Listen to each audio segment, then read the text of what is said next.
Ladies and gentlemen, boys and girls, it is Saturday morning. I made some adjustments on the fly, so hopefully I'm coming through extra silky. But with that being You're always said, silky. I'm always silky. Goodness gracious. I don't know if that's a good thing or a bad thing. We'll move on. It's a good thing, Steel. Oh, okay. Good.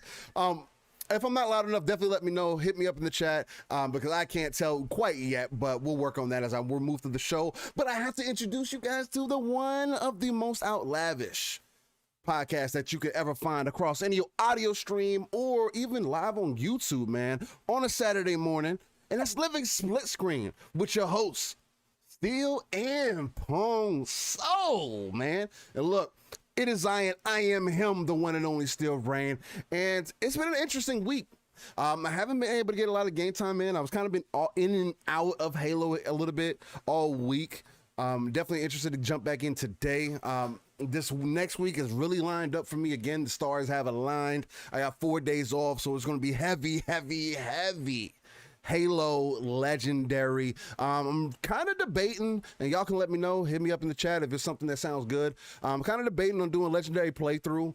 I'm not going to be live on camera or anything like that. I mean, I'm going to be live, but I'm going to do like, basically, I might do like a voiceover kind of thing to tap into the algorithms a little bit, do like a legendary voiceover gameplay walkthrough or whatever. But I think that'll be interesting just to kind of give you guys my aspect, give you guys some real gameplay, and I'm doing it on the hardest difficulties. I think that'll be pretty dope. But with that being said, that's enough of me. I have to pass it to one of the most uncanny gentlemen in your eardrums. One of the most intellectual known gentleman that you could probably ever find across any neighborhood, right? My brother from another, the man, he keeps it real out here. The other man that keeps it live, raw, and uncut himself, the man that puts the pong in the soul. What's going on, man? The pole. He puts the pole in the soul. Pause. Wait, let me start here. First of all, you know what, Daz? Hey, Daz.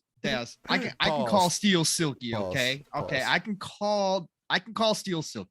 All right, you're just jealous that I didn't call you Silky, Daz. That might be what it is. What? That might be what it is. Anyways, hey, welcome to Living Splitscreen, everybody. It is crazy time, both in real life, right, and in the gaming industry. Yep. So this is great. We're finally going to have some PlayStation stuff to talk about, Steel. Oh, yeah. But here, let me start with this, Steel. I didn't even tell you I was going to do this, but let me start with this. What's going on, man? Hey, look, one of the reasons why Steel and I do this, and if you guys have been listening to us, is because of a shared passion, right? That's why Steel and I got together, a shared passion for gaming. Exactly. Yeah. You know, and we do this each and every week. Steel and I here on Saturdays. Obviously, I do other shows as well. But one of the reasons why we do this is not just because he and I share this passion, but because we have a community as well, right, out there. And that's one of the reasons why we both jumped into this community, is to find like-minded people who just want to talk about gaming. Yeah, 100%. There are, and we do this, and I enjoy doing this each and every week and in all my shows. But there's something to it as well when somebody reaches out to you and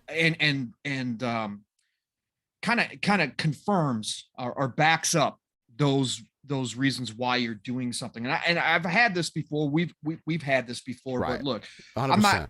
I'm not gonna name names because he hit me up in the DMs, right? They hit me up in the DMs, and but he's out there. He listens to the show. Familiar face? Yeah, he's a familiar face. But listen, hit me up in the DMs yesterday, and told me a fantastic little story about how my passion for Skyrim had gotten him to go back to the game, that he had started the game years and years and years ago, got busy, never went back to it again. But he heard my passion, talking about it, my excitement for the anniversary edition. He decided to jump back in now in the anniversary edition and told me thank you because I fell back in love with Skyrim again. I'm having a great time with it.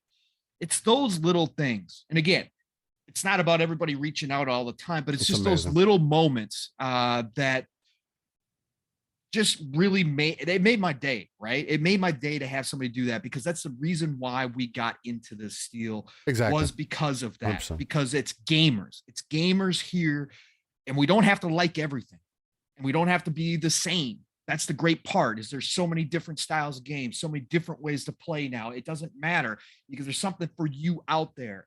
But when somebody reaches out like that, man, it just hits differently. It just made my day yesterday. So again, you know who you are out there. Thank you for doing that. It does mean a lot. As much as it means when we see people chatting with us here in the, shows, right? So when we see people in the chat engaging, that's what it means. So, just something special. So I just wanted to start out that way. Thank you for that. But yeah, man, it's been a crazy week. I have gotten a little bit of gaming in, not as much as I wanted to. Obviously, anybody who follows me on Twitter saw that I was posting screenshots of Chorus, which came out this last week. I gave you guys a heads up on Chorus. I let you know that you needed to go check it out. Watch the videos. If you're into space shooters, look, if you're into space shooters, this is not a full price game. It's $40. Yeah. Okay. It's not in Game Pass. I know a lot of people have asked me if it's coming to Game Pass. They actually responded on Twitter and said it's not in the plans now with a smiley face. Okay. Look, we know there's a chance it's going to come.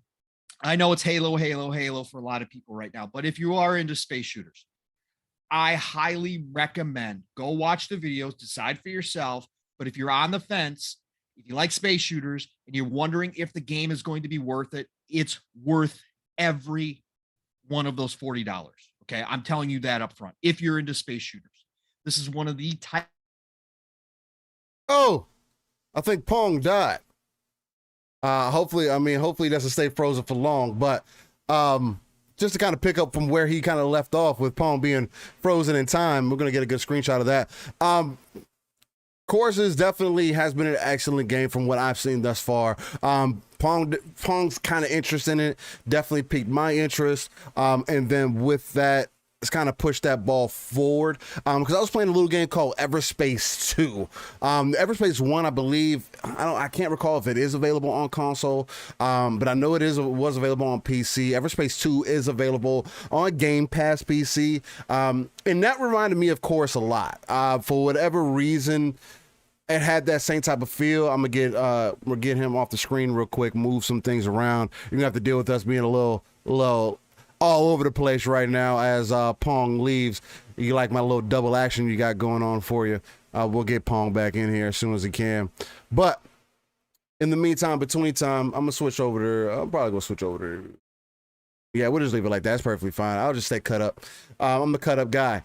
But but yeah, man, it's one of those things to where if you were familiar with Everspace, again, like Pong was saying, you like space shooters and things of that nature, it's definitely something to check out. Again, from what I've seen from it, the gameplay and the ships pulling apart, giving you that kind of that Transformer feel, but knowing that the ship itself is like an alien life form or a sentient that's kind of involved with the story is an amazing thing still.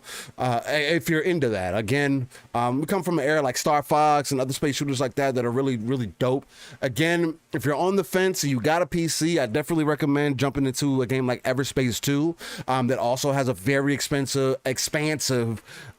game type. It's an adventure game, puzzler, everything. You're traveling to different worlds, going across the universe. You get unlock different ships, a lot of good space combat in there. So it's definitely one of those options to definitely check out for real. But as we still work on getting Pong back in here so he can break down his full chorus kind of breakthrough and everything for you, I'm gonna do this. We're gonna swap over. Let me see if I can do a little shump for y'all really quickly. I think we'll go full screen LSS right here. We'll do the show stuff screen. I'm not going to do the This Day in Gaming segment yet, but yeah, I want to put something up on the screen in the meantime, between time. So I'm just not all cut up and whatnot. Is the way that the layout is set up. I'm actually living in split screen. That's what's crazy. But yeah, we'll keep it going from here point. You know what? I like to be split up. It'll be all right. We'll keep it live. I want y'all to see the gameplay and whatnot. We'll wait for him to get back. But with that being said, as we jump back into it, man, again, break down a little bit more about my week and whatnot. Again, I'm just interested in hopping in the Halo game. Y'all talk to me, man. What do y'all think of me streaming live? That's doing legendary Halo gameplay, walkthrough, voiceover kind of thing. How y'all feeling about that, man? Think Steel should hop in the rain, bring Master Chief into the rain, hop out of a pelican, take on the Covenant, the Banished, and save humanity. You think that should be the goal? Smitty Smith, what's going on? I'm gonna shout out some people in the chat, man. Always got to show love to y'all, man. Yeah, it's an amazing thing. I am stalling a little bit, trying to wait for Pong to get back so we can get back to the flow in the show. Hopefully he didn't get kidnapped or anything like that. Y'all send some energy out to Pong. Hopefully he didn't get kidnapped. Let's see. I'm gonna go down the list and shout out some people really quickly. Soul Khan, what's going on? Risk It for the Biscuit, what's popping? Retro Nerd, what's going on? Six Slayer, The Mod, what's going on, my guy? Dragonheart Yobi, he said, let's go. That would be sick. Hey, man, let me know. I'm definitely going to be there. I know other people are going to be playing Halo that same day, jumping into that campaign, getting in there knee deep, like I'll be neck deep. Hey, Legendary in Halo Infinite might be difficult, but I am Legendary, man. I have to do it. It's just one of those things because I don't tend to go back to campaigns, man. Like, so I don't tend to go back to the story mode. I might do it for co-op or whatever the case might be, but even then, that's going to be kind of a stretch because I give usually story modes that one good solid playthrough. Now, Halo in the past, I have been known to kind of jump back in and out.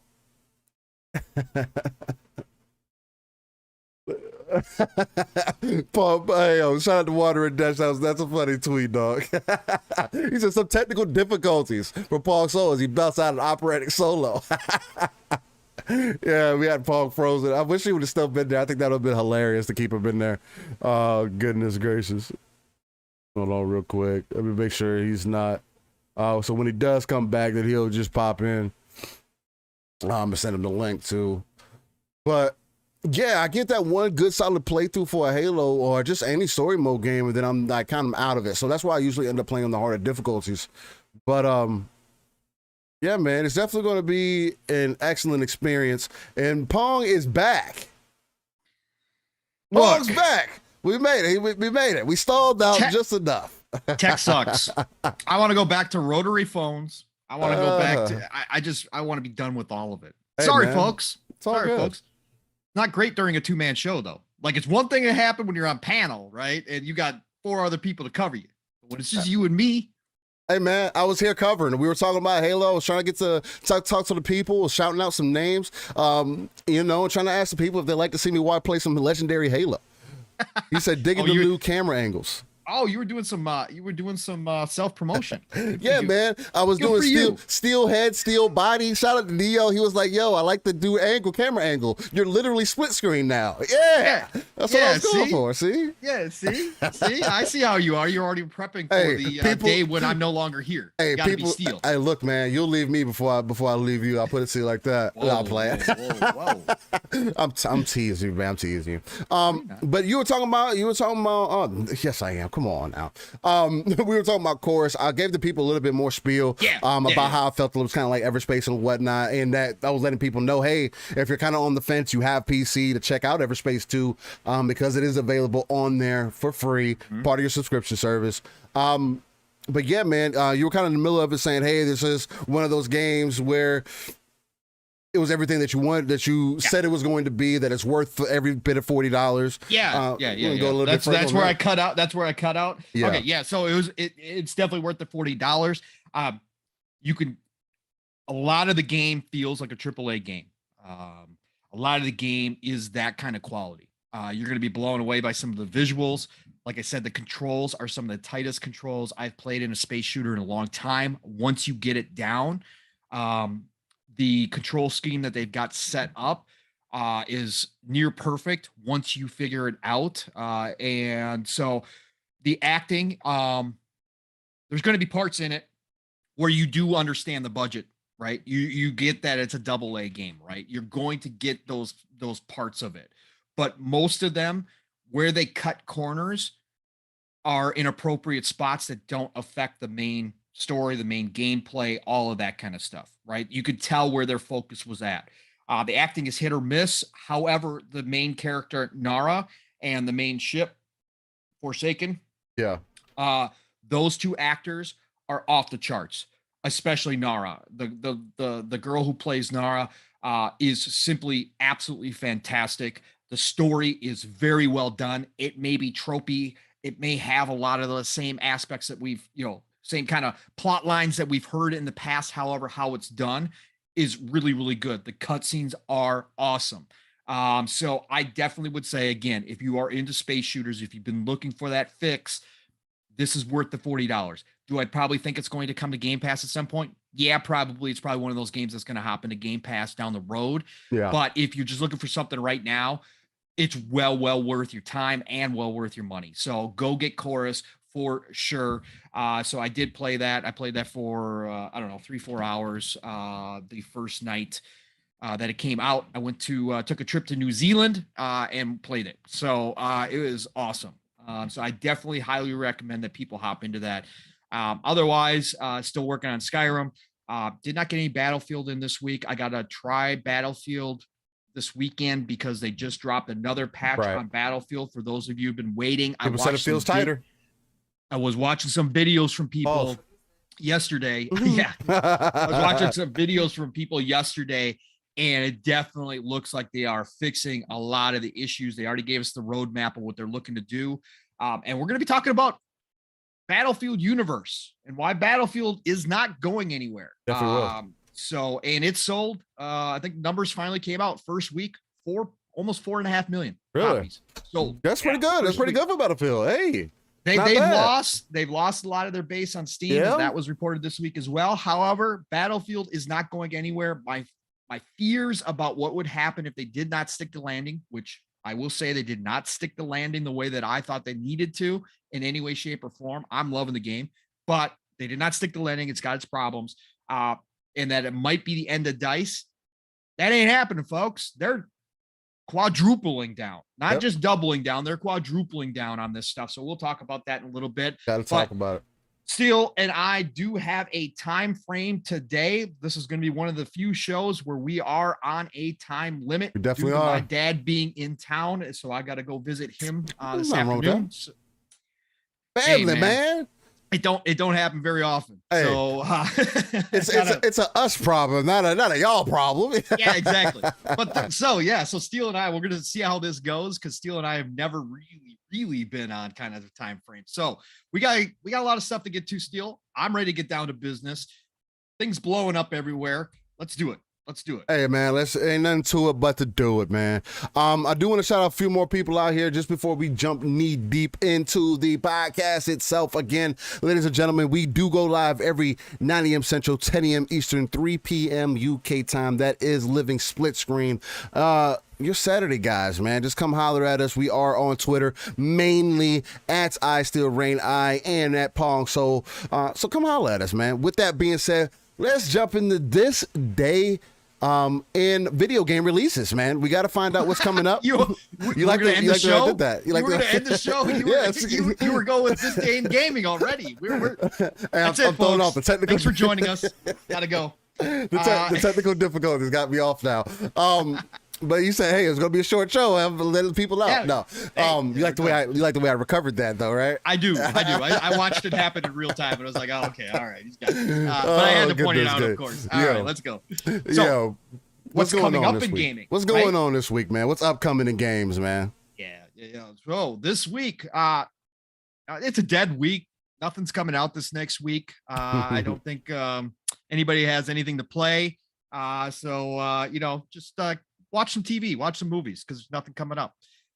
No, there is some stuff coming out this week for 100%, us gamers. 100%. As always, again, I don't believe we're going to have too many more dead periods, maybe ever again in gaming, just the way things are lining up. So let's get down to business here.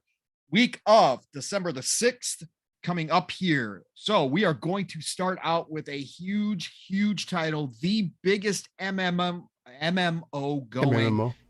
MMO. We're gonna create a whole new class. MMO, the biggest one going right now, and that of course is the game that a lot of people thought was dead on arrival when it first launched because it had so many issues, and now it is absolutely dominating because they put the time in. What are you laughing at? What are you laughing at? Oh, sorry. Okay, come on. Hold on. Go to the stream, Paul. I'm sorry to interrupt you, man, bro. Am I frozen again? No, you're not frozen now, but they got you screenshotted of you. Oh, yes. Yeah. I'm sorry. That was just hilarious. Absolutely hilarious. That's how chorus makes me feel. I'm singing like an angel. There you go. That's what I'm doing. It's literally turned you into a chorus. All right.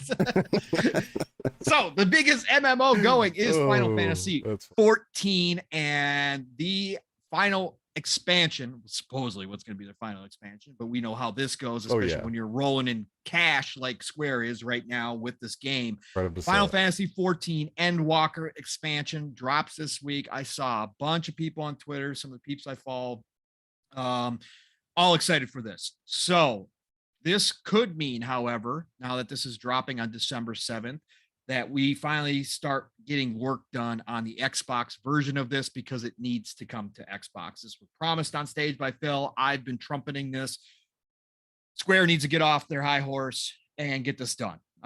So Final Fantasy 14 Endwalker on December 7th, PlayStation 5, PlayStation 4, PC, Mac. Again, missing out on Xbox peeps who would definitely be playing this, myself included. Final Fantasy 14, December 7th, Endwalker. So get ready for that. Gang Beasts finally coming to Switch December 7th. That's right. Gang Beasts, for everybody who didn't know, that was hot for a minute when it dropped on Xbox. And I think it was on PlayStation as well. But it's finally coming to Switch. It might find a home there. Switch. Yeah. And their audience. Some of these games just find a niche and they find their spot. So Gang Beasts is coming to Switch. The funky kind of fighting game. I don't know what you want to call it. Like, it's like if you like Humans Fall Flat, like those funkier games, loose style games, puzzle games. It's kind of like that, but you're beating each other up, throwing each other off. It could be a fun game. Ragdoll physics. Yeah. Like nutso stuff. So yeah, Gang Beasts Switch December 7th. Heavenly Bodies. Ooh, I like how that sounds. Coming to PlayStation 5, PlayStation 4, and PC. This is a space game. And made by 2 Point Interactive. So looks like a small indie title. I can't wait to see about that because I'm always about space. You know that. So Heavenly Bodies. It's a PlayStation exclusive. It is. Oh, it's on PC too. It's a console exclusive. It's a console exclusive right now. Life is Strange True Colors is coming to Switch December 7th. So all the Life is Strange fans out there, which I know is a gigantic kind of deal for a lot of people. People love Life is Strange. I tried to get into it. I couldn't do it. Like, again, narrative games are hit or miss with me.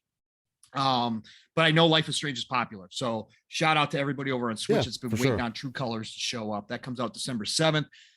Spellforce 3 Reforced is finally coming out. This is the full collection. It's been out.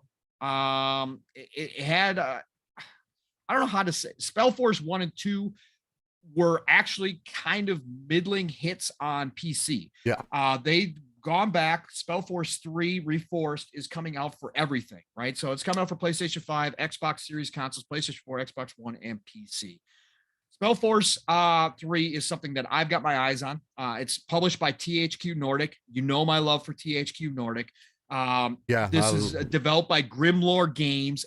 It's one of those AA games, but this combines. It's like an RPG. It's got RTS in it. It's got action RPG in it. It's a little bit of everything. That's why I'm looking forward to this. High fantasy. Love the look of it. Love the trailers that I've seen for it.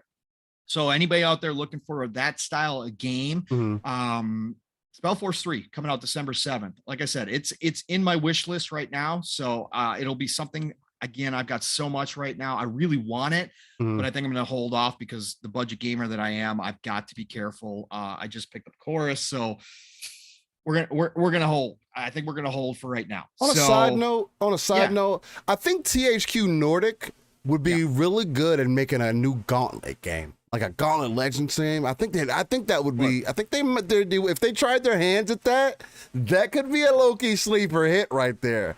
I'm just saying that because THQ Nordic, when they put their hands on something, they do pretty well. Look, Embracer, which THQ is now under, Embracer Group, is all about collecting the IP right now.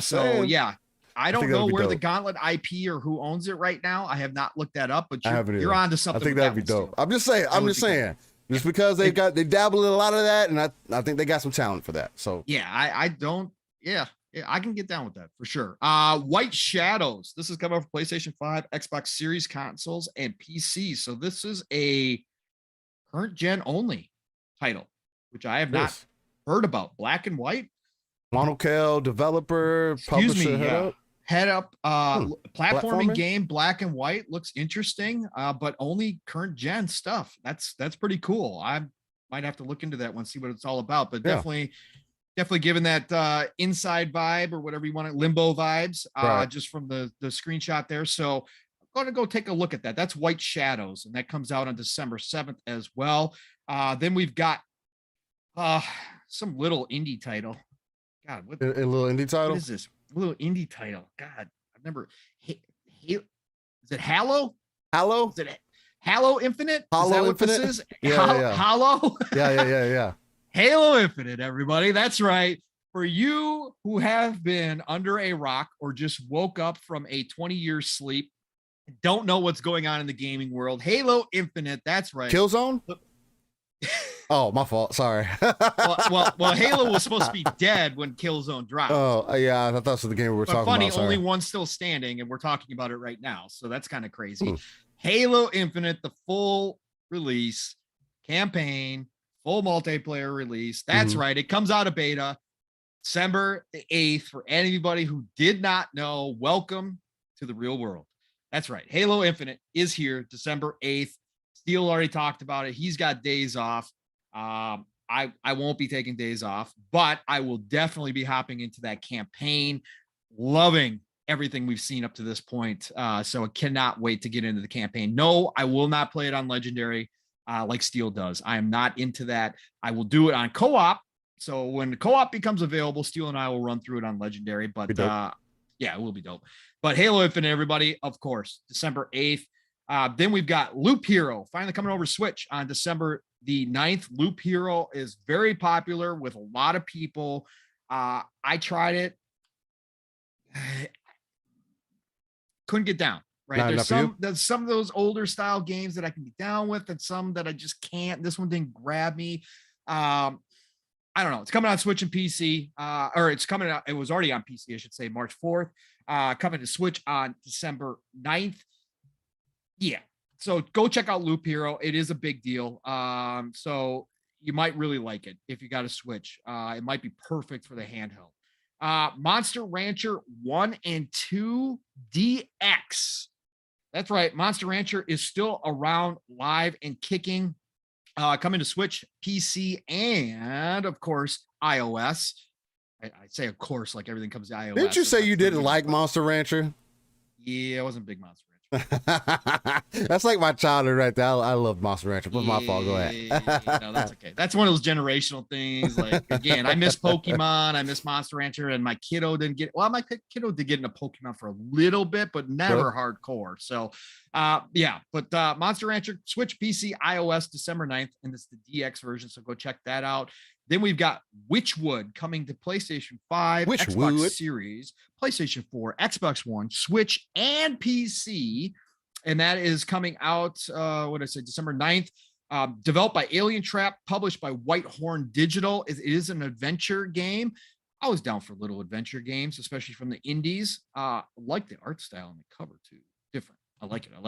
I like that. So Witchwood is coming December 9th. Shovel Knight Pocket Dungeon coming to PlayStation 4, Switch, and PC December 13th. So all you Shovel Knight fans out there, this is the puzzle type game for Shovel Knight. You're going kind of far, Pong, aren't you? Huh? So you're going kind of deep, aren't you? Yeah, I am. I'm going deep. Because that's December 13th. I had seen my eyes that it was December the 10th, but I was not focused. So December 13th, get ready for that. That starts next week's show when we talk about games coming out the following week, because that's December 13th. But look forward to it anyways. Okay. Look forward to it anyways. All right. So anyways, we're done. That's the games of next week. So again, of course, it's Halo, yeah. Halo, Halo. Right. That's where we're at right now. So everybody, of course, there is a group of people for Final Fantasy 14 Endwalker that are going to be all over that. People have been waiting for that to hit. So, but that's next week. And what's coming up in gaming? So Steel, we've gotten done. I haven't had any more technical difficulties, which is nice. We'll see if that continues to hold pattern. So where are we jumping into first? What are we going to jump into? Man, I think we've had enough technical difficulties. I think we've been sleeping enough.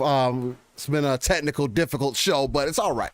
We're going to bounce back like we always do, because we're some just that energy and bringing that authenticity. This is part of what we do, and we got to get to it. But where I would like to start, man, is I think we've got to take a trip to Sparta, man. Have you guys ever watched the movie 300? It was a good movie. It was a good movie. Awesome. It was a great movie, man. I think I might go back and watch that just because I think Sony might be kicking Xbox in that hole, huh? Ooh, All of a sudden, so? yeah. I You think mean, it's over with. I mean, it has to be because PlayStation is the only company known to man that makes good games. You do know what happens to Spartacus at the end, right? Of the movie. Oh yeah, yeah. The real Spartacus movie. Yeah. Okay. Yeah. All right. I just want to make sure because you're talking about them kicking. I'm just saying. I'm trying to give you the build up, right? And I'm being super messy. I'm not gonna lie to y'all, but so there was the news came out that PlayStation is doing something similar to Game Pass, which I do want to say Mia Pong has said something similar to this before. So have so many other people, even Jeff Grubbs kind of spoke to it earlier. He was kind of anticipating it's going to be more like a Nintendo thing. But still hold on for 1 second. Let's go back to games coming out next week. What happened? Hey, back. Thank you very much, sir. Again, got to go by what Game Informer tells us. True. Okay. But don't want to miss this for all you Destiny 2 Bungie 30th anniversary DLC does drop on Tuesday. So thank you for bringing that up. I 100%. don't play Destiny 2, but I appreciate that. Obviously, still gigantic game. So that is right. Destiny 2, the Bungie 30th anniversary DLC does drop Tuesday. So go ahead, Steel. Sorry. Excellent. But like I was saying, the reason I wanted to start off a little bit messy and say that, PlayStation's kind of like Spartacus in this matter, or just like the movie 300, because that's the kind of the way that it's been painted at this point. We were all told that subscriptions don't matter, games don't matter, nobody cares about any of that, PlayStation will never do these types of things, and then lo and behold, they come out with codename Spartacus for something that's going to be similar to kind of what Game Pass does, giving you 3 separate tiers, basically breaking it down to PS Now and PlayStation Plus combining together, then also having another separate tier to where you're getting those PlayStation 1 through PlayStation 3 kind of older back compact games, but no news yet on whether those are going to have any upgrades to them. We're talking about resolution boost, frame boost, anything like that to kind of entice people to come back, because it's kind of been one of the main things that Game Pass has done, but Game Pass has also added the cloud capability, the PC capability, and just kind of the whole cross progression thing that Microsoft kind of has going on right now. A couple people made the references, or people you were using muffin shops or bakeries or anything else, but it's just like, it's like Ferrari and Lamborghini. I know me and Pong are we're car guys, and we like to make those kind of references, right? I mean, I use this reference because it's some of the best competition that I can think of. Right now, it's Ferrari and Yugo. Well, Ferrari and Yugo, whatever. But we want to keep it classic. Ferrari and Lamborghini, you have that kind of conversation. Whereas it's like, they're both exotic sports cars. And depending on who you are, you might be more of a Ferrari fan, or you might be more of a Lamborghini fan. I mean, that's the main reason why I bring that up, right? Because there's usually, that's always goes back, where you kind of had that preference. You had the posters on the wall, and I had the Coke talked on you know what I'm saying? The Murcielago, one of my favorite Lamborghinis of all time, better than any Ferrari that can ever exist. But with me saying that, you see that there's always competition. They're always wanting to be better than the person across the street. We're gonna let it slide this one time. You're gonna let it slide this one time, just for this? Continue. Just continue. I propose a Ferrari fan, so I wanted to take it that way. But but you always look at your competitor to see where you can improve and keep people interested in your brand. People have preached about competition for decades, man. Hey, well, we want competition so we can get better games. We want competition so the consumer can get a better product. And Xbox has started providing that. Microsoft has started providing that by Xbox becoming a pillar of what Microsoft does. One of the most important things that I've always felt Microsoft has done right is services. Whether it been a customer service, whether it been their actual services themselves. Microsoft is a service-based company. Right? Yep. So them doing something similar to Game Pass has always been something that I I had an inkling of. So again, I always take it back to 2013 when they tried to make that whole digital era switch, where I seen it at that point. I was a younger guy coming in. I was like, I can see this whole digital push. Now, did the people around me believe it? Of course not. I mean, I'm also a multiplayer gamer. I grew up in the era of computers, so it's like a lot of those things I felt like, I'm not going to say I was the only person who thought that, because Pong obviously saw it too. We talk about this all the time, but I was able to, again, I'm always going to use this reference, take that RTS view, pull yourself out, and really look at the deeper spaces of the map and kind of uncover some things for what they are. It only made sense for Xbox to go this way. So it only makes sense for Sony to always also take this direction. When you have Jim Ryan himself come out and say he is unsatisfied with the numbers that PlayStation is getting, I don't care how much you want to argue about the sales. That is completely irrelevant. If you have 100+ million consoles out there, you would kind of imagine that you want a sub-service that can entice those 100 million+ people in some way, form, or fashion. In doing it the way that they're doing with Spartacus, hopefully, what I'm hoping for is that they'll give that access to those people. Because let's be honest, those 100+ million PlayStation 4s aren't just going to go away. And if they don't use them in the same kind of manner that Xbox is kind of planning on using their kind of infrastructure currently, where they're saying, hey, even if you still have those OG Xbox Ones, we're going to turn it into a kind of like a cloud device where you can just stream the games off of there. You have a piece of hardware and it's kind of a connection to the server base, still giving you better than you just playing on a complete cloud connection or just completely over the internet, right? You're still connecting to something that's all connected to the server overall. It's still giving you a better connection than what you normally get. I know there's services like PS Now that stream those older games or stream other PlayStation titles. I'm not interested in that personally. And again, that's a situation that's to each their own. And before I get dive deeper into it, I said all of this to kind of stage it up for my brother Pong, because I definitely want to get his kind of opinion on it before I kind of deep dive into it. But some of the main points are, with everything that's going on, seemingly subscription services matter. And Pong, I definitely want you to touch on that, because we were told that it doesn't matter, that PlayStation doesn't need to be doing these things. They don't have to. They can sell their games and it'll be just fine. But then I also want to go over a little bit of the tier kind of service, and then you kind of give me how you feel about that. So the tier 1 is PS Now, PS Plus, included with PS Plus games. So that's their thing that they do kind of on a month-to-month basis. And then tier 2 has some of the PS5 games in there. So we're not expecting any day one titles or anything like that, which is already, if you're not coming with that out the door, it's kind of not a good thing for, at least for me personally. Now, again, I'm not going to wait for a lot of those titles, but if a lot of those are also coming to PC, kind of leaves that conversation to be open. And then tier 3 would include the back compat. So they want you to pay the top of the line service for you to have access to older games. If there's one comparison I can make to Nintendo, that's it right there. Paul, how do you feel about Project Spartacus? How do you feel about it being a competitor for Game Pass? How do you feel about the clown show coming around and all of a sudden saying, hey, all this matters because PlayStation has the IP in the back catalog?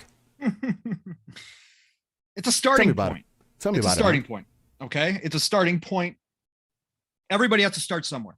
Okay. Pure and simple, right? They don't have the infrastructure.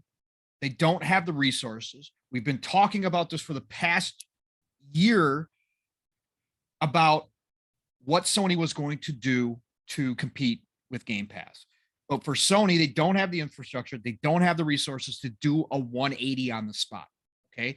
If you've been listening to any of us in the community who do have the satellite view, the RTS view, as Steel likes to say, and can take a step back from our bubbles and just take a look at business from a reality side of things, not just a fan side of things, not just a gamer side of things. We all knew this. We've all been saying that they weren't going to go 1-for-1 with Game Pass. They can't do day and day out the gate. Okay. So they've got to start somewhere. So what do? Paul Tassi came out this morning with a new article of Forbes. He even downplayed it more and called it just a rebranding of PS Now. Okay. Which in a lot of ways, how they're starting out with what we've heard so far. And again, this is a leak. This is not official information, right? This is Jason Schreier coming out and leaking what he found out, and then everybody kind of taking the ball and running with it. Right. Don't have the official plans from Sony. We're not obviously going to get those until early next year. You know, early next year, 2022. We'll hear about it at some point, unless Sony decides just to drop the ball now because it's been leaked. But chances are they're probably still concreting their plans as far as where they're going to go with this. Right. But taking what we know, what we've heard, it's a starting point. And I lean towards Paul Tassi's side of things as far as it's more of a rebranding, which everybody said PS Now needed, right? PS Now was out long before Game Pass came out. Okay. PS Now was the original subscription service. Okay. Now, it doesn't do anything near what Game Pass does, obviously. We all know this. However, that nostalgia, that back catalog that PlayStation does have, yeah, they can do some things with that. Right. But unfortunately, PS Now has not taken off. You got to remember that back catalog of games is only streamed, right? Because they don't have backwards compatibility. So the streaming has not been up to par. Why? Because PlayStation doesn't have the infrastructure that a Microsoft does to be able to do something like that, right? So they've got to rebrand and improve that. And it's a smart move to bring PS Plus, because again, anybody who's been listening to us out there understands that this is the way that you do it. You combine those two services. It's going to move your subscription base up because people are going to convert into it, because you give the people in one bundle, you give them what your offerings currently are, and people are going to buy into that. Now, of course, price point is going to come to play here. Right. Are they honestly going to be able to match Xbox Game Pass Ultimate's price of $15? I don't know. I don't think so. I think you're going to get the Sony premium price, upgrade. And I think they might come in for that tier 3 at $20 a month, which again is a disadvantage. But for people already in the PlayStation ecosystem, they'll pay for it. Okay. They're paying $70 for games right now. They're going to pay for that subscription. So your subscription numbers are going to look much healthier than they currently are, having PS Plus here, having PS Now over here.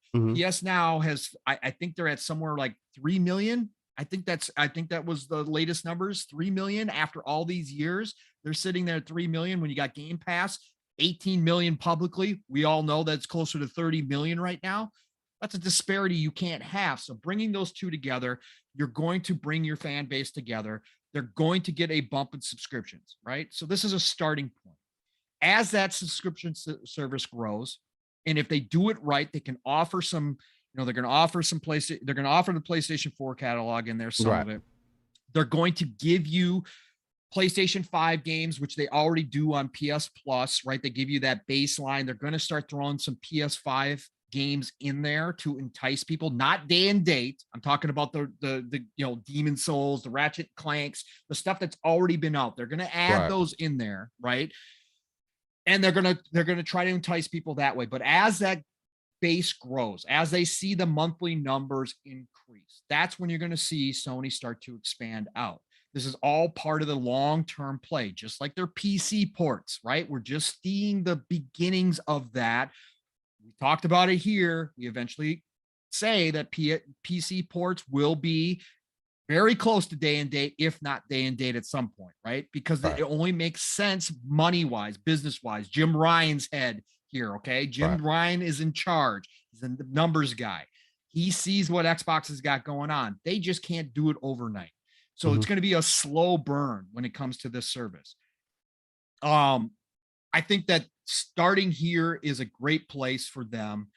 It's going to obviously get people that first come into PlayStation when they get their PlayStation 5s, as those become more and more available, which again, now we're here in 2023 for the chip shortage. But as people buy that PS5, it's going to become natural for them to buy into one of these tiers. So that sub just like when people get an Xbox now, it's natural for people to buy into Game Pass, right? Whether it's Game Pass, the regular, or whether it's Game Pass Ultimate. 100%. It just goes hand in hand. That's what's going to happen with the subservice. And that's what you want to do, right? You want to create a service where people just walk in and say, okay, I got my PS5. Now what do I need? Oh, okay. Well, I need to pay for PS Plus in order to get online anyway. So, hey, man, they got this subservice, for an extra $5-10 a month. I get all these back nostalgia games as well. Cool. They're throwing it. I can see them they're throwing a PS5 game here. All right, cool. I'm just going to sub into that, right? That's what you want. So that attach rate's going to go up. Look, it's coming. They're going to use what they have to make themselves stand out. I can see the entertainment side of things, the movies, the music that they have eventually being included in the service, right?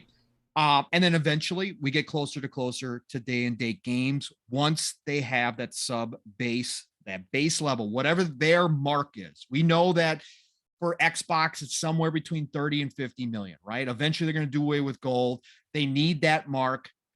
That's the tipping point where it's nothing but the moon from there on out. Okay. So we know Xbox is getting close. Sony's going to have their own mark, right? They're going to have their own milestones. When they hit those milestones in their subservice, they're going to have, hey, okay, when we hit this, we're going to add this. When we hit this mark, we're going to add this.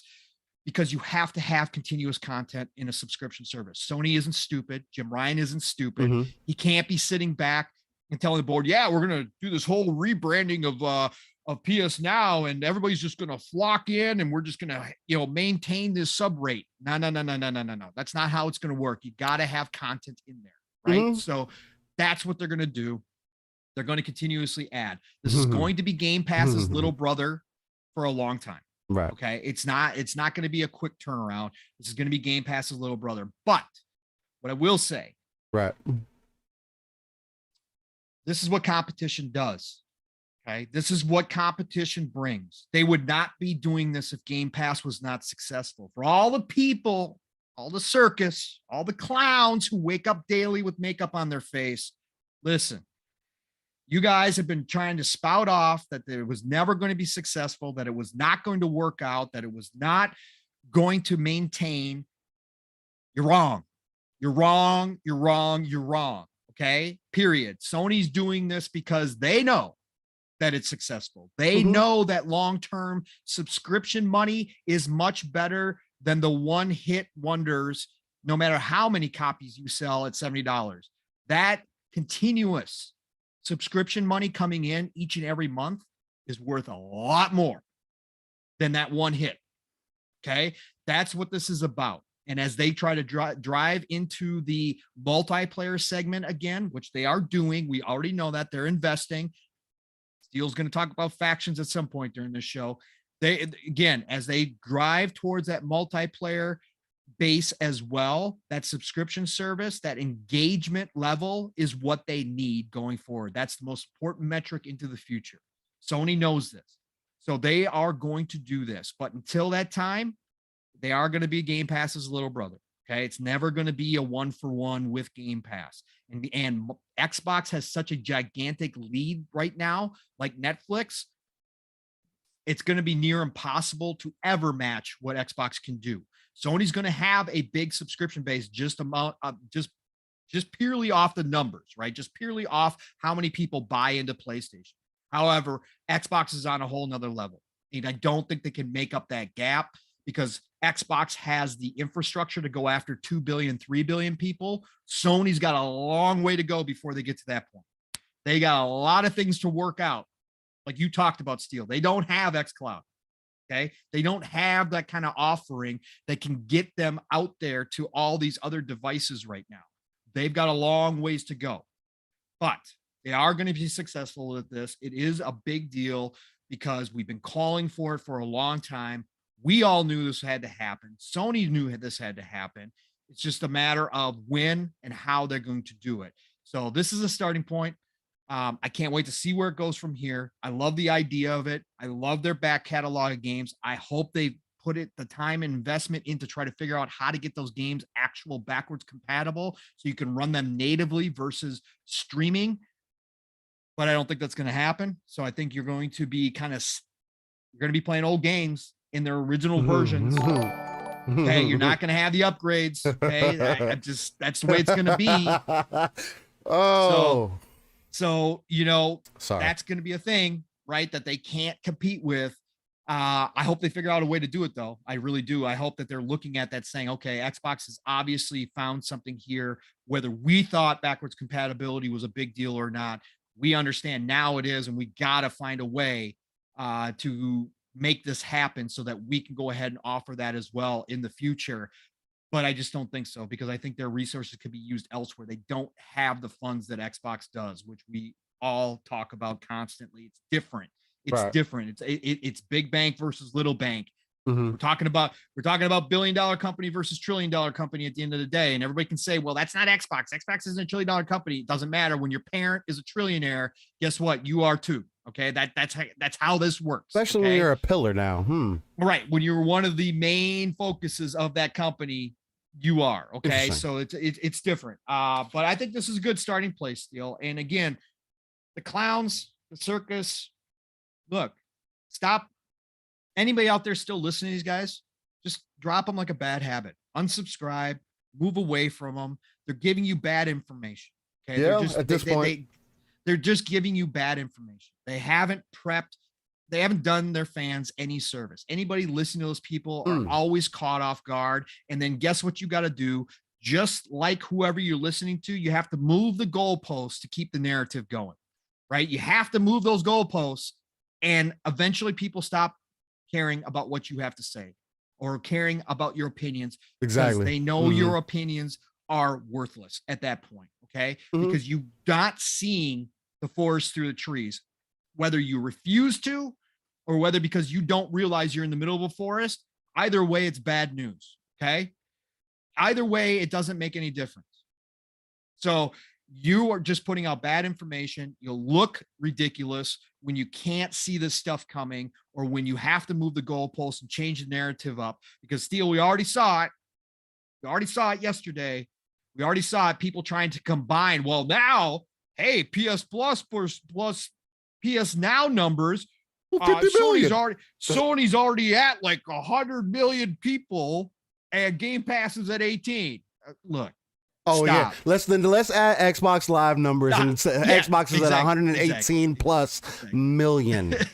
if we're having that conversation.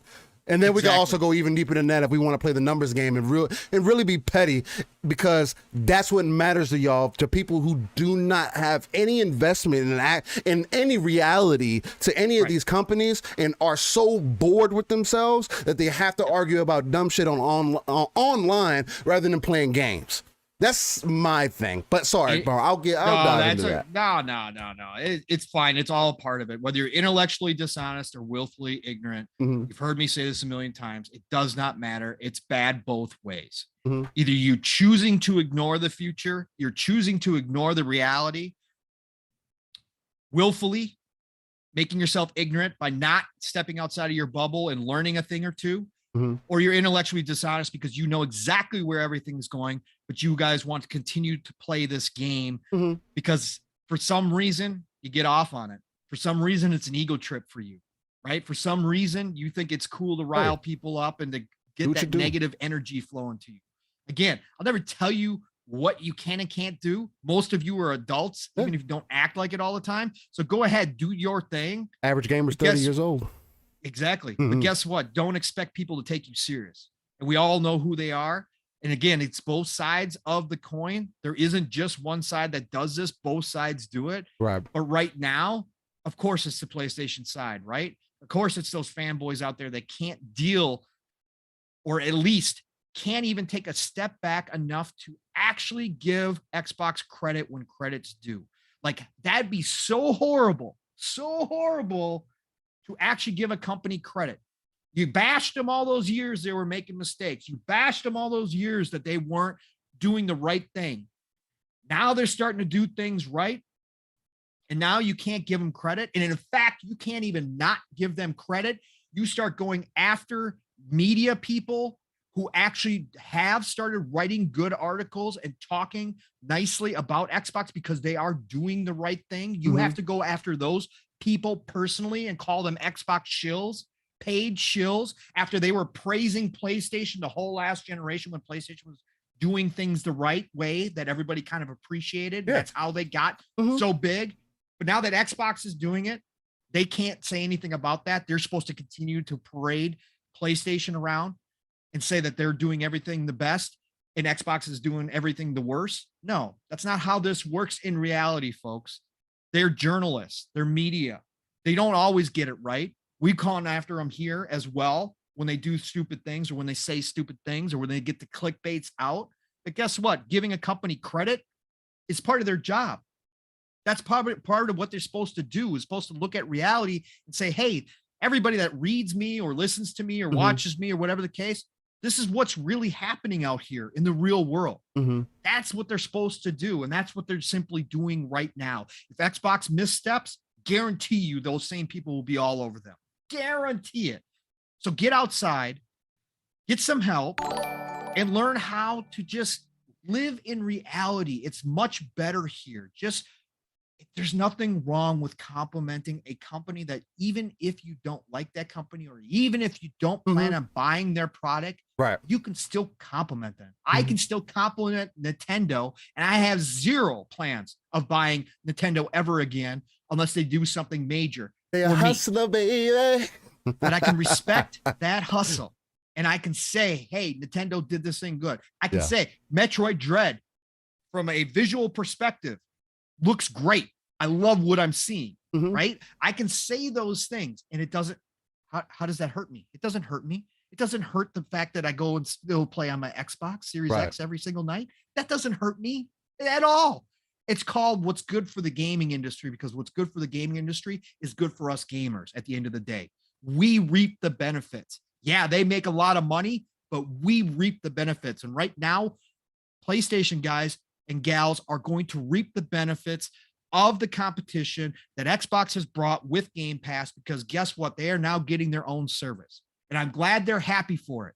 I'm glad they're happy about it. Most of them. There's still some clinging out there saying it's not good, but I'm glad they're happy for it, because in reality, they see the future and they know they're closer and closer to day and date games coming out, because in reality, nobody likes to spend more money than they have to, Steel. Nobody.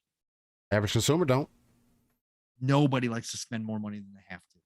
So this is a deal. It's going to turn things good for Sony. At the end of the day, they're going to get this right. They're going to work towards a closer version of Game Pass.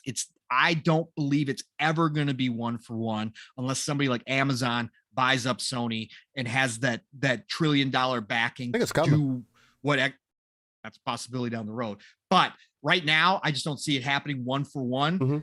But eventually they're going to get closer to that, right? Whether the games take 6 months and then drop in there, or 3 months, whatever the case may be, eventually they're going to have some new games drop in there. So I'm happy about it. Love to see it. Put out a tweet right away, say this is what competition brings. Golden age of gaming is here. This is what it's all about. 100%. Love to see it. So Steel, give me your side of things. You gave a great overview, right? You talked about a lot of stuff, but give me your down and dirty. Where are you at with it? What do you think? All right, so let's start off with I want to ask the audience a question, and even for our audio listeners on the back end, think about this to yourself. Do you question yourself when you have Disney Plus and Netflix? Or how about let's throw Hulu in there? How about Prime Video?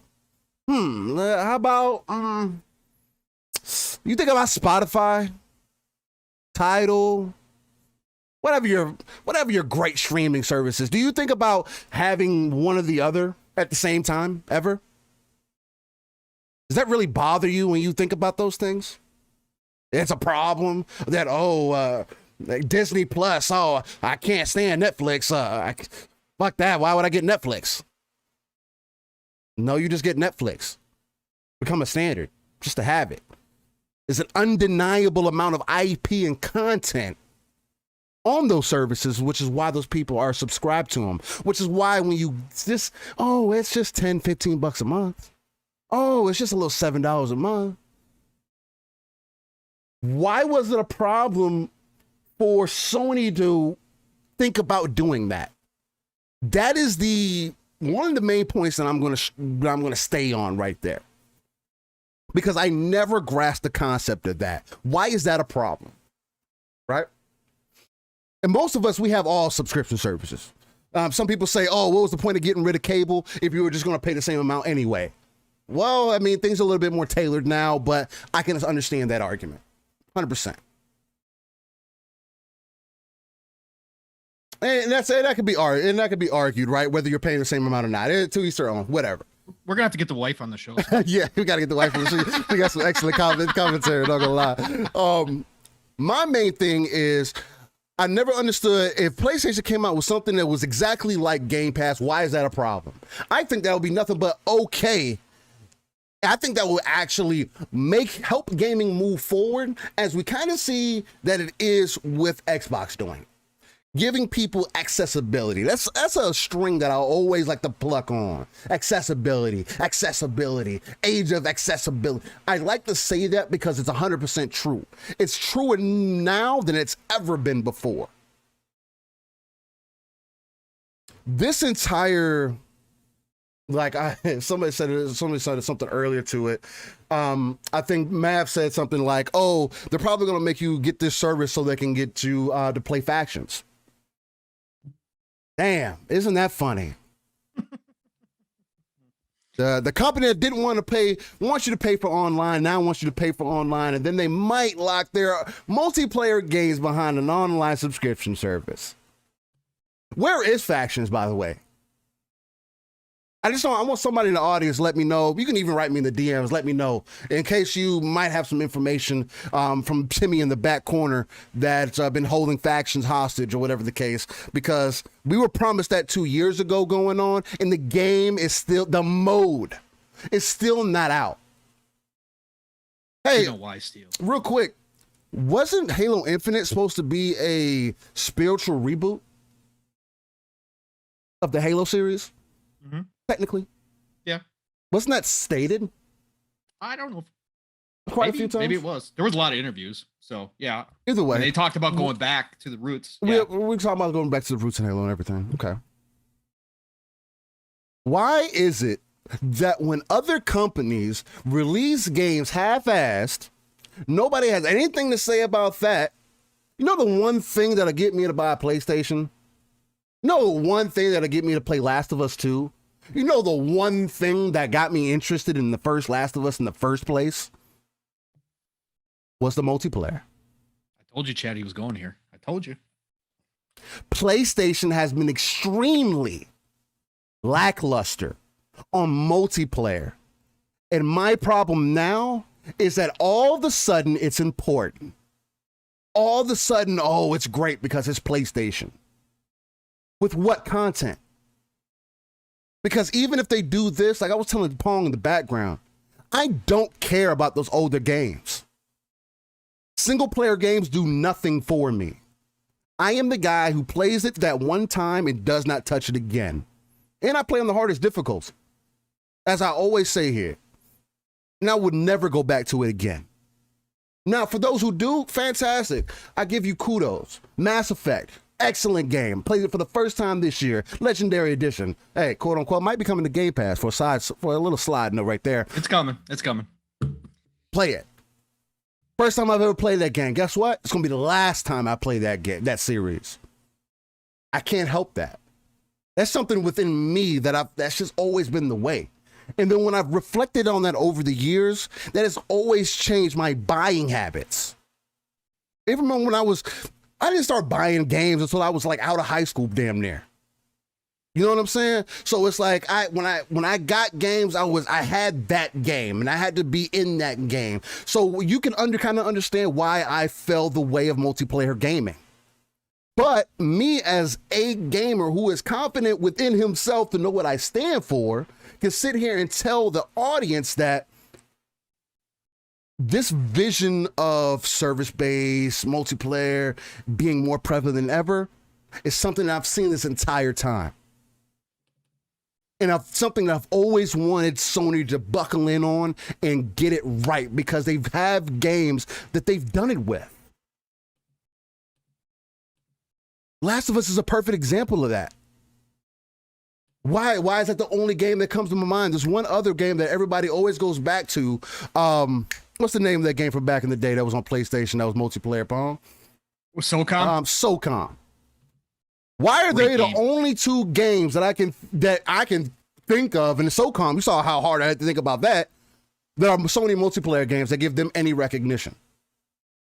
I'm gonna tell y'all a funny story, and I've told this story here again.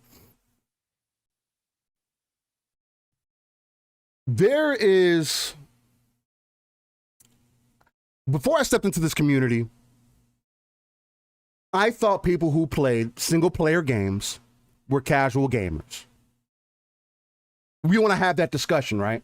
Oh, casual hardcore. Even though I never really thought about it like that. When I think of casual hardcore, I always thought about it, hardcore is more the people who play multiplayer games, really take it serious, care about their KD, kind of thing, kind of those things. Because, I mean, you got to be a hardcore kind of person if you want to think about it like that, right? You're an enthusiast, or you're a professional, or like you consider yourself at that level because you care about those things. You don't care about the achievements. You care about being good at the actual game itself. That's a completely different thing than just playing a game. Enjoying it for the story. It's much deeper than that also. Because you're spending hundreds of hours with the same game, night in, night out, studying, playing against multitudes of different people. So you can kind of understand why I've always, and this has been a thing for me since since 2000. Since I've been online gaming on PC on Rainbow Six. This has always been the kind of mentality. Do I like my my single player games? Yeah, I do. I like them. But it's hard for me to jump into those without something to entice me to jump in. What PlayStation is doing is an enticing thing. Because there are games like Gundam Breaker 3, which is the main reason I bought a PlayStation 4, and then let me buy let me buy Spider-Man also, excuse me. Because if it wouldn't have been for Gundam Breaker, I wouldn't have got a PlayStation, period. And you're like, I've never heard of that game. Who cares about Gundams? I do, apparently. It made me buy the console. So it's just to show you everybody's reasoning is different.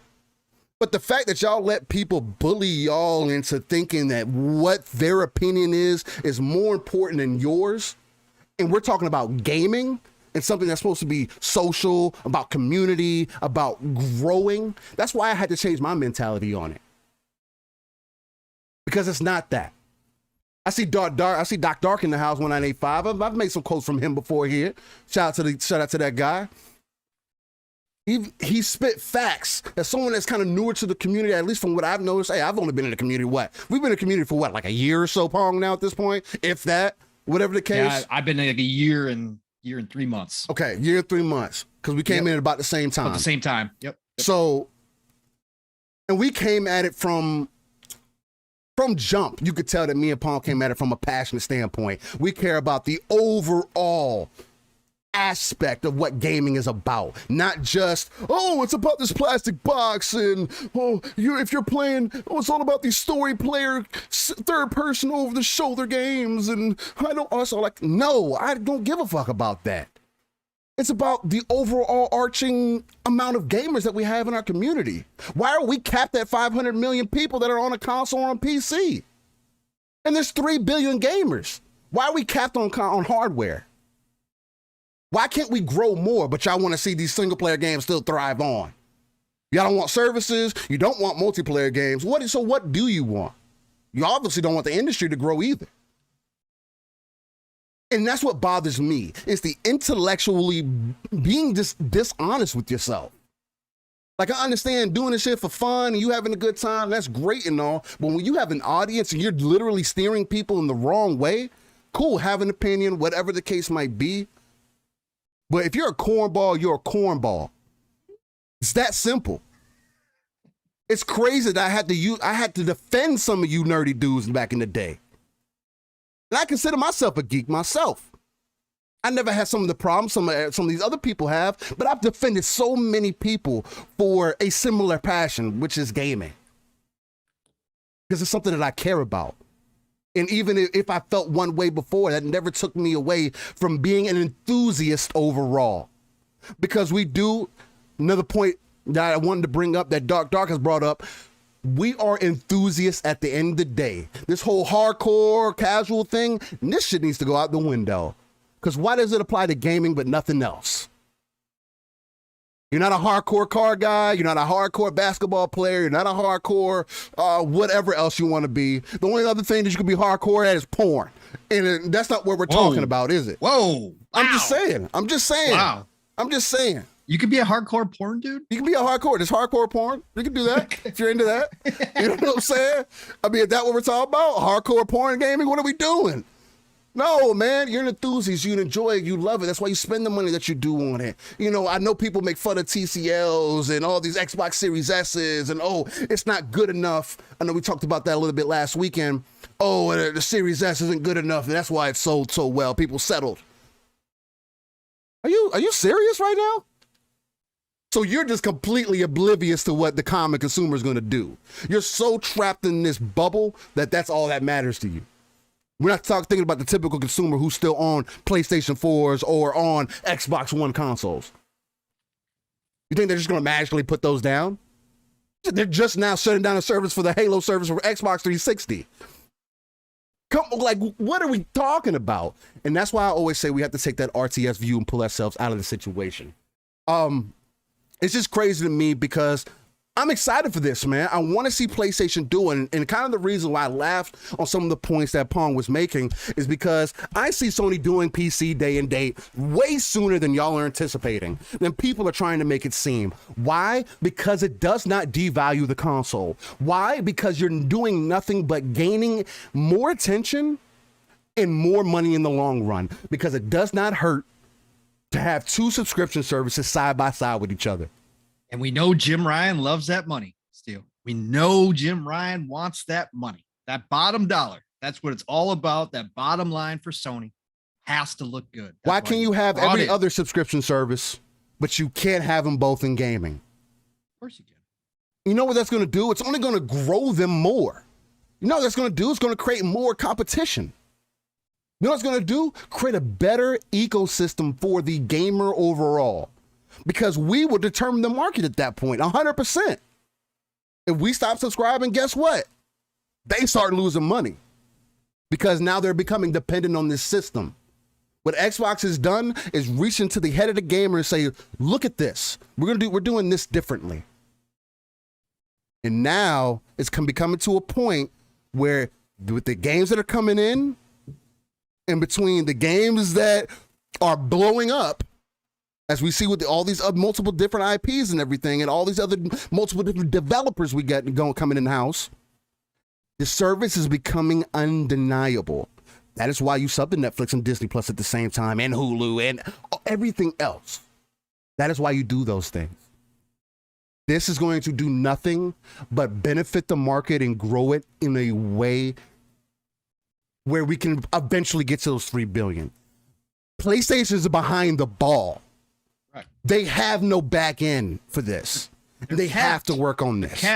They're capped still. 100%. 100%. PlayStation has no ecosystem. They are full of one and dones. Again, that's a personal opinion. That's me. And those one and dones could be your thing, and that's great. Because at the end of the day, it's about what you enjoy as a gamer. As Pong says all the time. Play what you love what you play, because that's what matters. All this middle of the line bullshit, all this playing both sides, all this pretending that one side doesn't matter over the other because of your personal preference is asinine to me, and you need to go get a life. Now, if you're getting paid from this shit, hey man, do your thing. You want to be messy, you want to be whatever. That's what gets you done, that's what gets your rocks off, cool. I got too much personal shit going on. I got other hobbies that I'm into. I got other things. I'd rather spend my extra time gaming. That's why you don't see me arguing on Twitter like that. That's why you don't see me in spaces like that. I'm playing. You see the gameplay that I bring to y'all week by week? That's me playing these games. Wanting to bring content to you all. Because that's what I believe in. I'm a gamer. I joined the community to help grow gaming. Not play plastic wars. This isn't Barbies and G.I. Joes. Y'all have to get... Joe's still better. I mean, G.I. Joe is better. But you guys have to get over yourself. You have to. And at the end of the day, again, do what you do. But god damn, y'all are fucking corny. And that's just me being honest with y'all. PlayStation's doing some amazing things. Hopefully they get a way to get me enticed. Them putting factions behind a paywall, that ain't enticed me. I'm not going to lie to y'all. I would pay for it. Along with getting all the extra benefits that I would get on the back end of that. But that's me. But why does it take all of that to get me enticed? There's only so much that you can do. And that's me personally. PlayStation is not Nintendo. And y'all cannot keep thinking that they are. They're far from. Brand and IP loyalty is only going to work for so long. Because in the long run, competition is going to speak for itself. And the common consumer is going to value. I was like, wait, I know exactly what's he's gonna say value twice. Exactly. Yeah. They gotta value the value. That's 100%. That's just what it is, man. Again, don't want to take this talk too far on a tangent, but it just gets me irritated because this keep happening, man.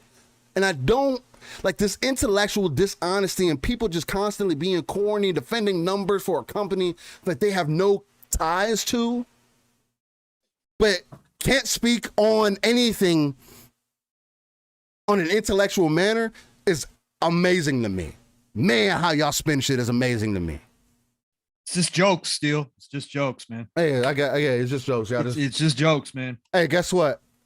You're not Chris Rock. You're not Eddie Murphy. You're not Cedric the Entertainer. You're not Dave Chappelle. You're not funny. You look stupid. And you wonder why people look at us childish still. Day to day. Go outside. You'll find out. Tell people that you game. See what their reaction is. It's a little bit more accepted now. But go tell people. Yeah. That you work with. Go ask them, well, how about what you think about gaming? See how much they really know. See how they really feel about it. Oh, I don't take it that serious, you know. We do. We're enthusiasts. We care. That's it, man. But we knocked that out of the park, man. Again, going on a tangent. I know Yobi was in the chat saying, "Yeah, get some help, Pong. Tell him get some help." But I did that, Yobi. Yeah, he did. They gotta go get some help. They gotta go get some help. Hey, I was in this Steel real quick. Go ahead. With what you brought up as far as just the mentality behind all this, and I'm going to continue to preach this because this is important. Mm-hmm. To me and to us as well, that's why I said it's just jokes. Everybody can continue to say that it's just jokes, and I'm glad that there's a bunch of people who have been in this community for a whole lot longer than Steel and I that have that relationship. What you all have to realize is that the new people walking into this community, first impressions are everything. And it may be all jokes amongst you, and maybe you guys are all up in your DMs saying, isn't this great? We got everybody fired up, blah, blah, blah, blah, blah, and having a good time sitting back, laughing about it all. That's fine. That's fine. Have those jokes amongst yourselves, you guys who've been in this community for a long time, who've been warring for a long time, but at the end of the day, you all kick back and just laugh about it. Guess what? That impression that you make amongst people who don't know you, who don't know the relationships behind the scenes, who don't get it, that affects people when they walk into this community. That polarizes people. We got enough polarization in this world. The last place we need is in this video game industry. 100%. You understand that? You understand that? Bigger things going on in the world that are polarizing people. Not the video games, man. We don't need it here. Yeah, you can have some fun. There's nothing wrong with that. I listen to a bunch of people that have fun about it, right? And little little jabs here and there. Yeah. That's all good. But a lot of people who walk in this community, when you're going every single day and you're hardcore trolling, because yes, you can be a hardcore troll, and every single day you're spewing that negative energy. You can be hardcore. Guess what? You're affecting people who may not be naturally like that, but you're naturally magnetizing them and drawing them to one side or the other, because all of a sudden that's what they think this is all about. Right. And it's not. At the end of the day, this is about video games. Respect. You guys like to build up this huge audience. You guys like to build up all this stuff. Respect that. Respect the influence that you do have when people walk into this community and say, hey man, who's got the biggest voice around here? Who should I be listening to? Respect the fact that you have that. Congratulations. You guys been here for a long time doing your thing. That's cool. Start respecting that and understanding, like Steel said, this is bigger than you. This is bigger than your ego. If we're going to grow this gaming community, we want a healthy gaming community, not a divided community. So at the end of the day, respect what you do, what you have made for yourself, and start toning it down. Listen to me. Just start toning it down. Because if you honestly don't feel that, if honestly you get off of Twitter and you go turn on your Series X, even though you preach the Sony side all day long, but you turn on that Series X and you're enjoying yourself, start giving that energy out. Stop making it so one-sided all the dang time. Because again, this is video games, man. Video games could disappear tomorrow, and a lot of us would be sad and upset, but guess what? Real life would still be there with bigger and better issues out there to do with. Yep. Damn, y'all forget about that. This is a hobby. This is a hobby.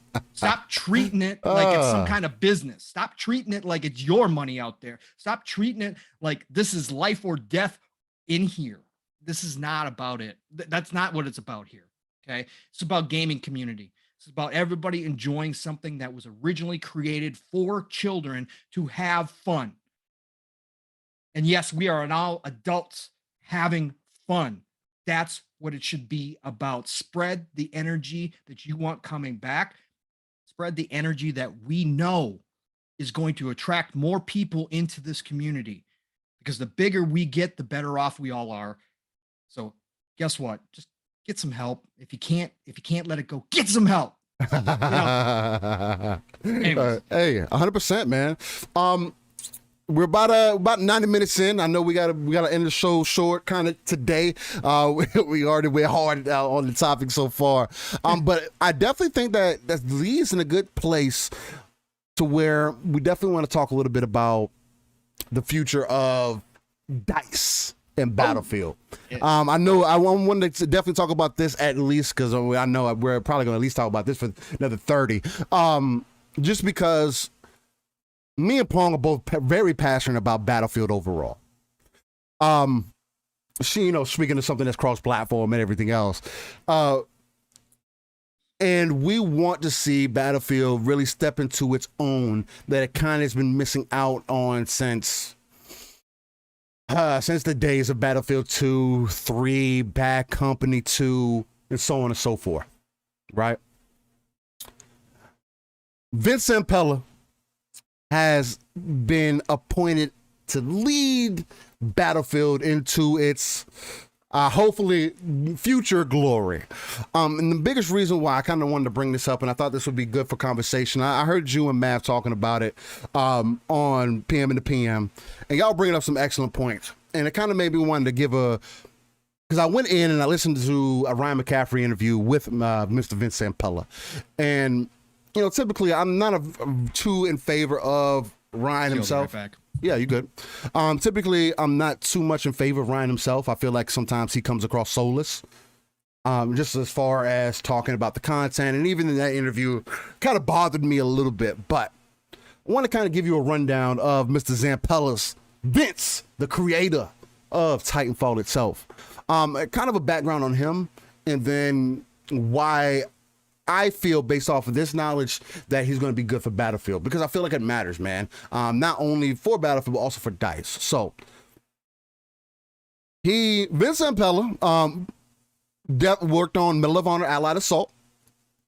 For those who know, basically brought Medal of Honor to its glory, right? Brought it to the forefront, basically made it recognized across the board where everybody saw that it was an excellent FPS game. Then he jumped into Call of Duty with the creation of Infinity Ward. And originally was with EA, but EA tried to force them in-house, and Zampella with team decided to roll with Activision and make the first 60 FPS first-person shooter on console with Call of Duty. Again, I mean, he worked on, I believe it was Call of Duty 4 all the way into... Nah, we worked on some previous titles before that. It was, I believe, from Call of Duty 2 all the way into the first Modern Warfare 2. And you ask anybody, Modern Warfare 2 is probably the last time Call of Duty was excellent. Now, if you ask me, I'm probably going to tell you Black Ops 2. I've had some fun with Warzone. I like the new release of Modern Warfare. Those are good, but Call of Duty doesn't hit the same for me as it used to, especially if you want to compare it to like how Modern Warfare 2 kind of hit for us, right? All right, so after that, in case y'all didn't know, I thought this was an interesting fact too. All the way into Modern Warfare from COD, from the first CODs and everything, into Modern Warfare 2, they were all built off the Quake 3 engine, which they eventually acquired. I thought that was an amazing feat. I thought that was an amazing fact, I should say, because Quake was also another amazing game. Those are familiar with Unreal Tournament 2000, 99, so on and so forth. You remember those kinds of games and that art style and the graphics, how everything looked. Them using that engine all the way into Modern Warfare 2 showed you kind of the vitality of of gaming at that point. But to move on, then Vince Zampella was ushered out by Activision, no longer allowed back into Infinity Ward. He filed a lawsuit with Team and was represented by Seamus Blackley, the creator of the OG Xbox, who represented other video game creators. Day goes on, talking about Vince, to create Respawn in 2010 with Jason and most of the Infinity Ward OG team. Again, I feel like that's a very important part, because I think that's why Titanfall hit the way that it did. Because again, if he was the one that made Call of Duty kind of make this rise and make it as great as it was, all the way into Modern Warfare 2, and then his very next thing that he touches is Titanfall, and it's with that, either most of that team or some of that team, from what I recall was most of it, and makes another IP that is a dominant force, and that's an only multiplayer game, but it was a dominant force. This is a PvP game overall. It's just the release of it might have been a little bit off-putting for some, which is unfortunate, because Titanfall could have got so much more recognition than it did. Could we blame Xbox on that? Yeah, we could. We could definitely look deeper into that and say, damn, that was a missed opportunity. But 40 plus odd people went on to create Titanfall while still going through a lawsuit. Almost a year working on other projects, nothing serious, before settling in on the idea of Titanfall, and they fought for the idea for multiplayer only. So even that was a struggle. This is something else that I wanted to kind of bring to attention, because I noticed with at least Vince Zampella's history is that him and his team have this thing where they work on games in the background for about a year, deving and everything else, before they actually start working on the game. Basically fully solidifying their idea before they continuously work on the game. And that's something that seems like has just worked for Vince time and time and time again. Again, at this point, got Medal of Honor Alliance. You have the Call of Duty series up to the Modern Warfare 2. Then you have Titanfall, then going into Titanfall 2. All recognizable. When you bring those titles up, they strike a chord with somebody. Then goes on to work with EA to create Jedi Fallen Order. Stig is the game director, and then Vince was just falling in wherever he was needed. Why is it that when he touches a game that's not a first-person shooter, that game ends up being pretty decent too?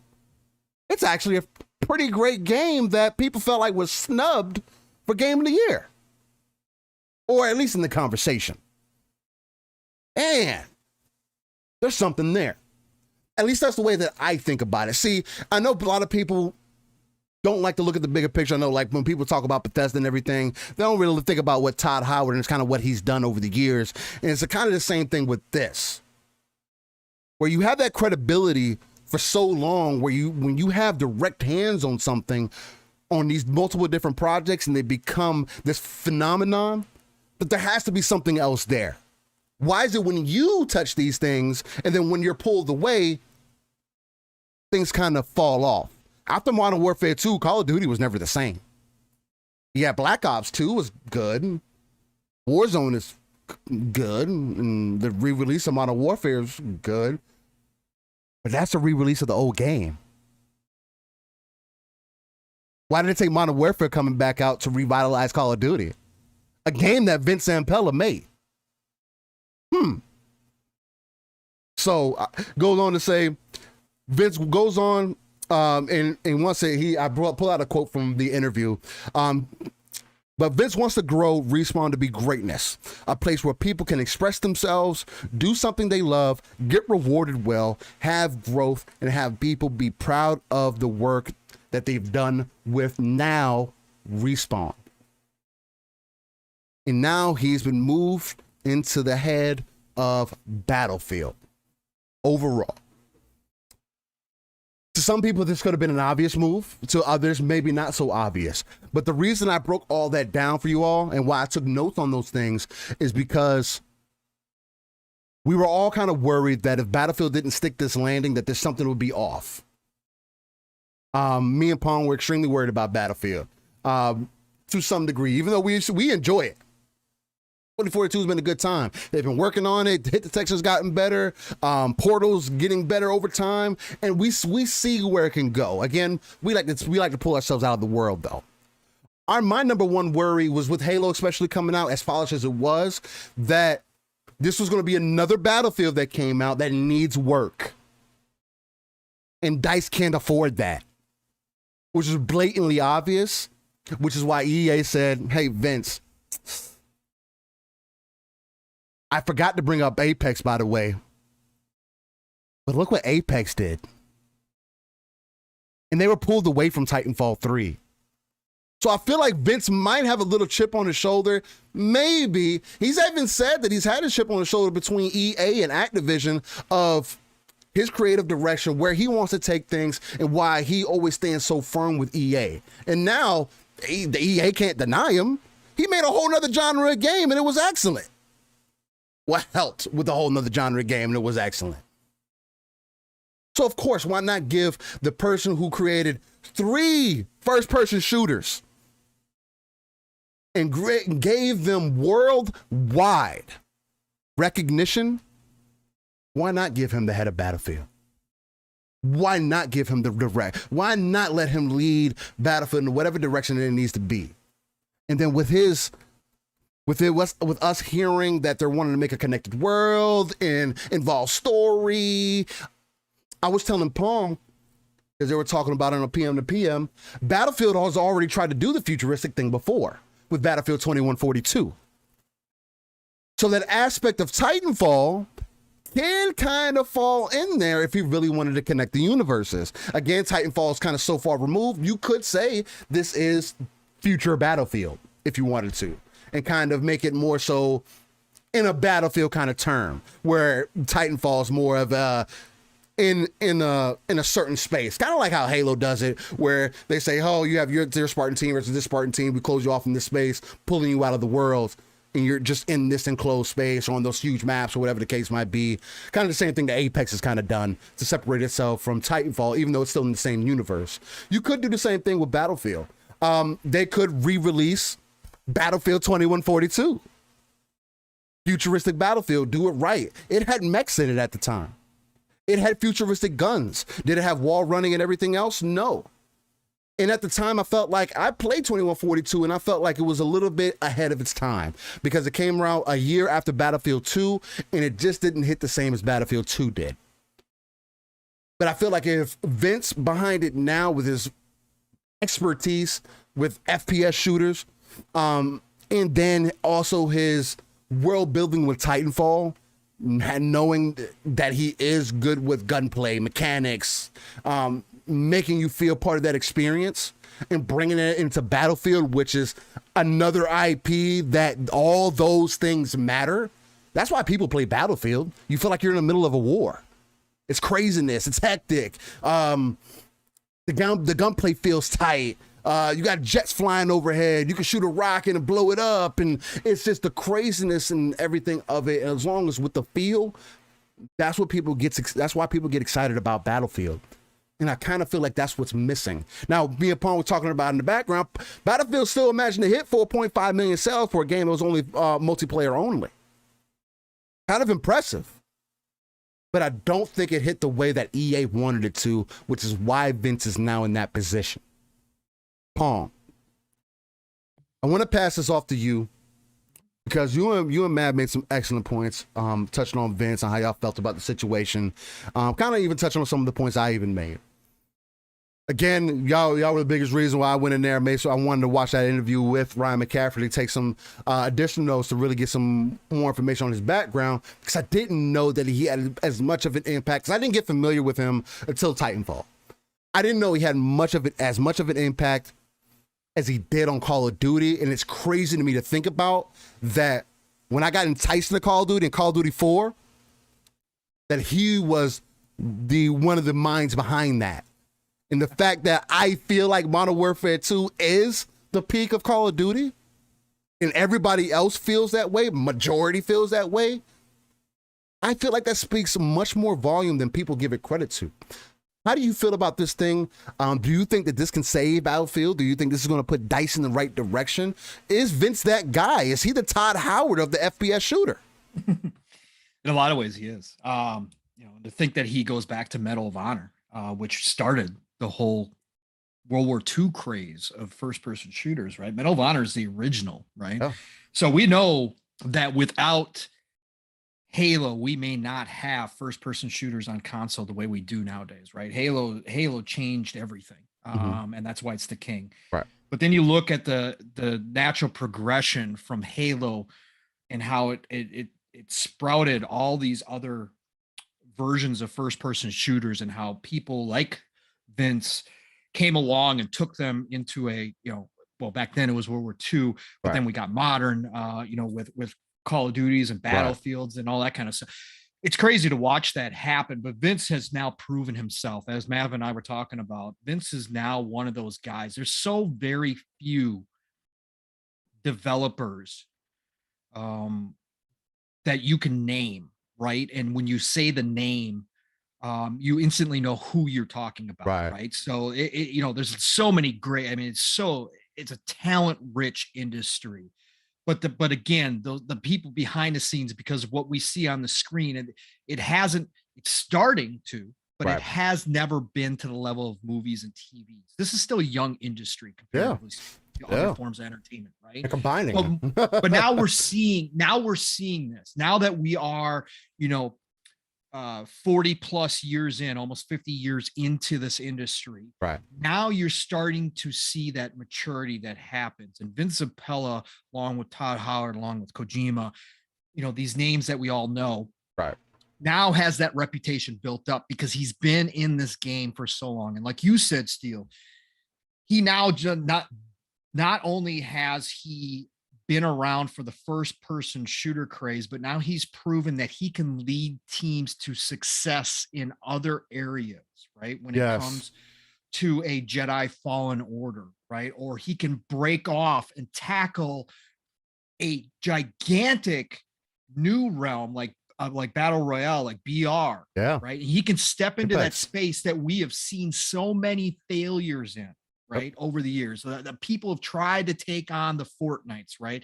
It just does not happen, but he stepped into that leadership role and got a team to build something in Apex that has now taken its own place within that space, at the head of the table, right next to Fortnite, right? So we've seen this guy come in and build these different styles of games, get teams together.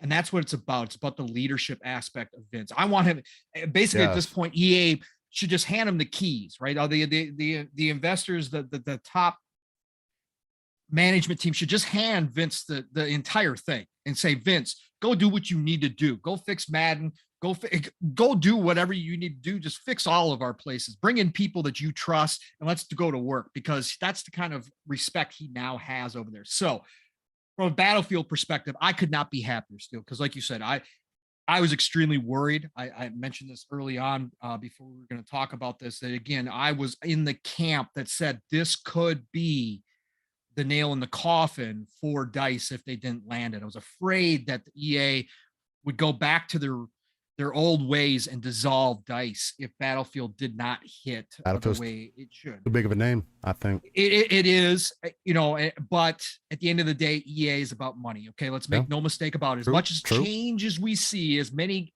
bright spots as we have seen with EA recently, there is still that EA at the end of the day that it's all about money.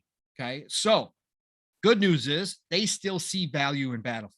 Obviously. Yes. They absolutely see Battlefield as a money-making machine. Now, that can be bad or that can be good, right? Call of Duty is Activision's only money-making machine. They have put all of their teams on Call of Duty because they believe in that almighty dollar, and that's what they want out of it. They're going to bleed it dry, okay? Now, as gamers, again, that can be very bad news because we can wind up with some real shit, right? But at the end of the day, we can also wind up with something good. Warzone has been successful because it's good, okay? Whether I like it or not doesn't matter. At the end of the day, Warzone has been successful. They are making a lot of money off of that. EA sees that and says, we've got to get Battlefield to that point. Right. Now, if they do it the right way, it can be good for everybody. And Vince Zampella understands this concept, right? He gets it. He understands. We've seen it in Apex, right? It can be good for everybody. Yeah, you can talk about Apex's, loot system, buying, the packs. There's a lot of people out there, shout out to Gaz, who freely admits he spent thousands of dollars trying to buy into Apex, right? So you can have that negative aspect to it. But at the end of the day, as gamers, got a high quality game out of it. So I expect Vince to step in here. He was already going to take over the old DICE LA Ripple Effect, which is now called, which worked on the Portal and the Hazard Zone aspects of Battlefield 2042. He was already taking over that role. We knew that prior to the launch of 2042.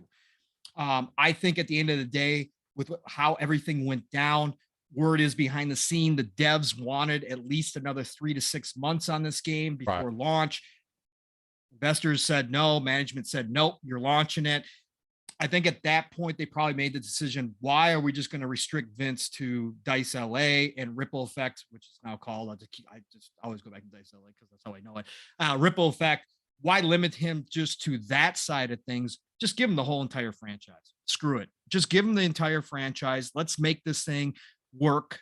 Let's give it the best chance we can by putting what we already know to be a fantastic leader in place to take this over.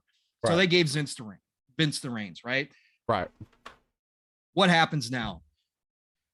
Look, going forward, they have a plan in place. Obviously, Vince either pitched it or they just said, Vince, let us know in a memo what you're going to do with this thing. Whatever the case may be, they now have a plan. It's a Battlefield universe.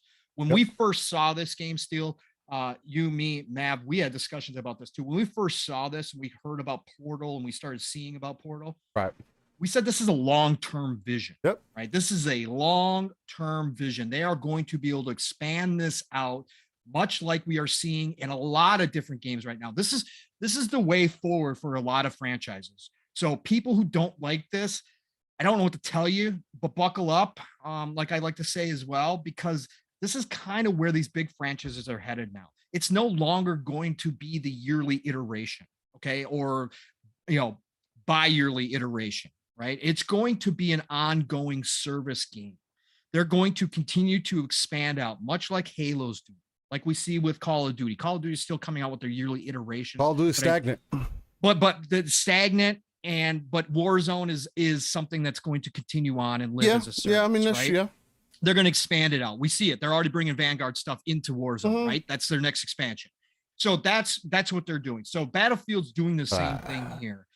I know it can be good or it can be bad. I don't mind it, but it's got to be done right. Otherwise, there's too many different options out there now, Steel. This isn't the old days. That's why it takes a leader like Zampella with vision to make these things work. Because if you don't have that, you're going to see your game die off because people will go elsewhere. Now, Battlefield has seen a 70% drop on Steam, okay, of players since opening day. 70% ain't no joke, okay? That's bad. Okay. There's no two ways about that. That's bad. The initial sales are great. Nearly 4.5 million first week. That's awesome for a multiplayer only game that people were complaining about had no campaign. Hey, that's fantastic. But longevity, if you're going to turn this into one of those styles where you're going to just continue to expand and give new content to, you're going to need to bring those people back somehow. So you can't, and we've seen them again, they've come out with a roadmap about how they're going to patch this thing, what their plans are for fixing it. But Vince has got to go deeper than that. Yeah. Vince is really going to have to show the vision about what they're looking at doing. And a big part of that out the gate, Steel, was whether Vince had a hand in this or not, we won't know, right? I mean, we'll never know the full story about what happened, right? But the same day they announce all these big giant plans, they also announce, oh, by the way, we're not going to pull one of our other studios like Activision has done. You know, we're still going to do our thing, but we're going to actually build a brand new studio from scratch. Yeah. In the Seattle area. There you go. Talk to them. You know what I'm saying? We're not going to just go ahead and say this stuff and then, well, we'll just kind of let it happen down the road. We got plans in place. And again, if Zampella had something to do with this, shout out to him. So they go and say, by the way, we're opening a brand new studio. And oh, by the way, who's going to head up that studio in Seattle that's going to create narrative-driven content for Battlefield, which is missing right now, which a lot of people had complaints about? Who's going to head that up? Oh, Marcus Leto. Marcus Leto is going to head that up. There you For go. anybody who doesn't know that name, again, we don't know these names generally speaking, but anybody out there who's been a Halo fan for a very long time, he's one of the original creators of Halo. He's one of the co-creators of Halo. Marcus Leto is going to go ahead and head up the studio. You want to go jump at a That's huge. That's huge, right? That says we are committed. Now, Vince had influence to bring him in to do this. If he was already in play, again, we'll never know. But he puts out a tweet right after all this stuff goes down, after all the information starts really hitting Twitter, how big this actually is.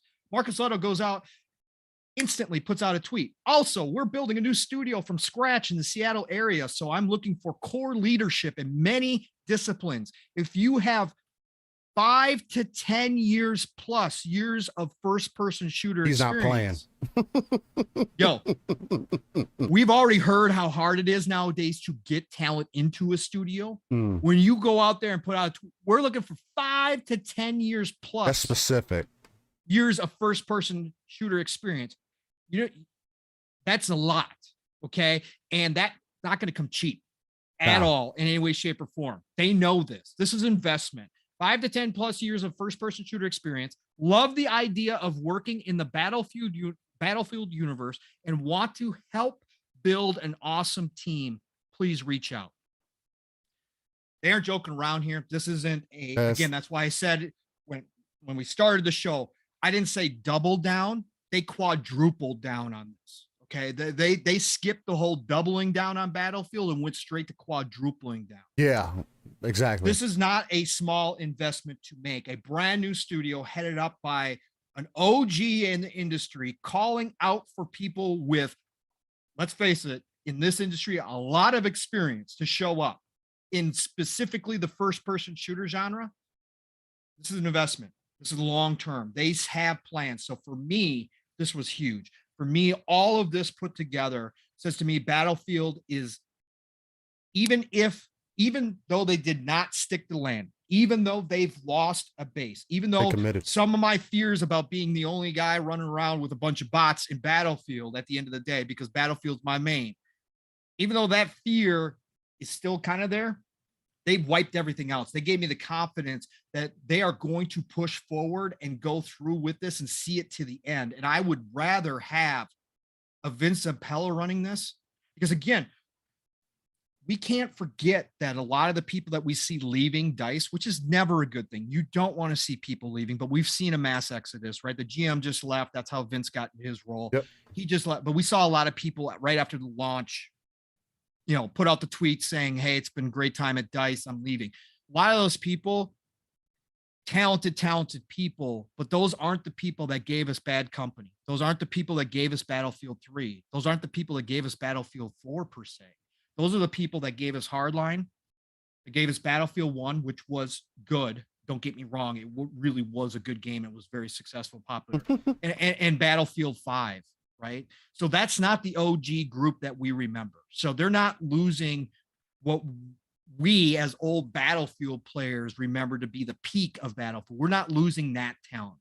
We're losing the people that came in between and didn't do the best job with Battlefield. Again, not going to take away from their talent. It's a hard industry. They had their own visions. Who knows what was going on behind the scenes with management pushing them in certain directions, all that kind of stuff. I don't hold any grudges against them for what happened to Battlefield. I hope they find success wherever they go. But this is a clean slate now. And you've got one of the best leaders currently in the industry, proven track record, already in-house, ready to show up and save the day. And I think that that's what gives me all the confidence in the world. Hey, if Battlefield's going to go down, at least I know EA is in it for the long haul. At least I know they're giving it their absolute best shot by putting the best, most talented person that you possibly could have in a position to lead it forward. And he's already got a new studio that's going to be built, headed up by one of the OG creators of the king of first-person shooters in Halo, the game that changed it all. One of those co-creators is leading it. Right. Look, nothing but roses for me when I look at that and say, hey, I have faith that they're going to do their best, that they're going to give it their all, and they're going to try to make Battlefield this gigantic experience. If you're going to give me narrative-driven stuff, if you're going to give me content outside of gaming, which again, that's a whole nother topic for another day, Steel, because we've talked about this. Entertainment now includes video games, and those two things are merging together. Yep. And they kind of hinted at it with Battlefield. We saw Kojima go out and create their own video production company for movies and TV. It's coming closer to what we've been talking about, Steel, day by day. But if you can give me narrative-driven content for Battlefield, you can continue to expand Portal. Portal's unlimited for the most part. You can go back and redo maps from so many different Battlefields and throw them in there. You've got unlimited content. And if they expand out and allow people to create more and more down and dirty, like a Forge, and create their own games, and they continue that, span that out, the community is going to create some amazing stuff as well. But you give me all that stuff rolled into one with Battlefield, I'm a happy camper at the end of the day. And this was a big step. This was a big move. That's why it got so much. I mean, when it first hit Twitter, I was like, oh, oh, wait. When you think about it, it's a lot deeper than that. And it's a lot deeper. That's why I feel like it's the bigger point. I know some people might say, oh, well, who cares about Battlefield? And the bigger picture is that Call of Duty is in a bad state right now. Activision is in a bad state right now.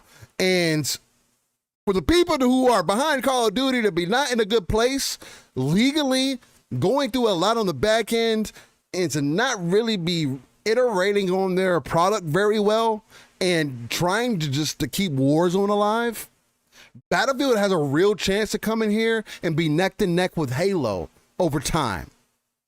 Well, can you imagine that? We could throw Destiny in there too for those Destiny fans, but could you imagine where Halo and Battlefield, you want your realism, you playing Battlefield, you want your space shooter or whatever the case, you're on Halo, and that's the epitome of your first person shooter, at least for like either a tactical or a competitive shooter.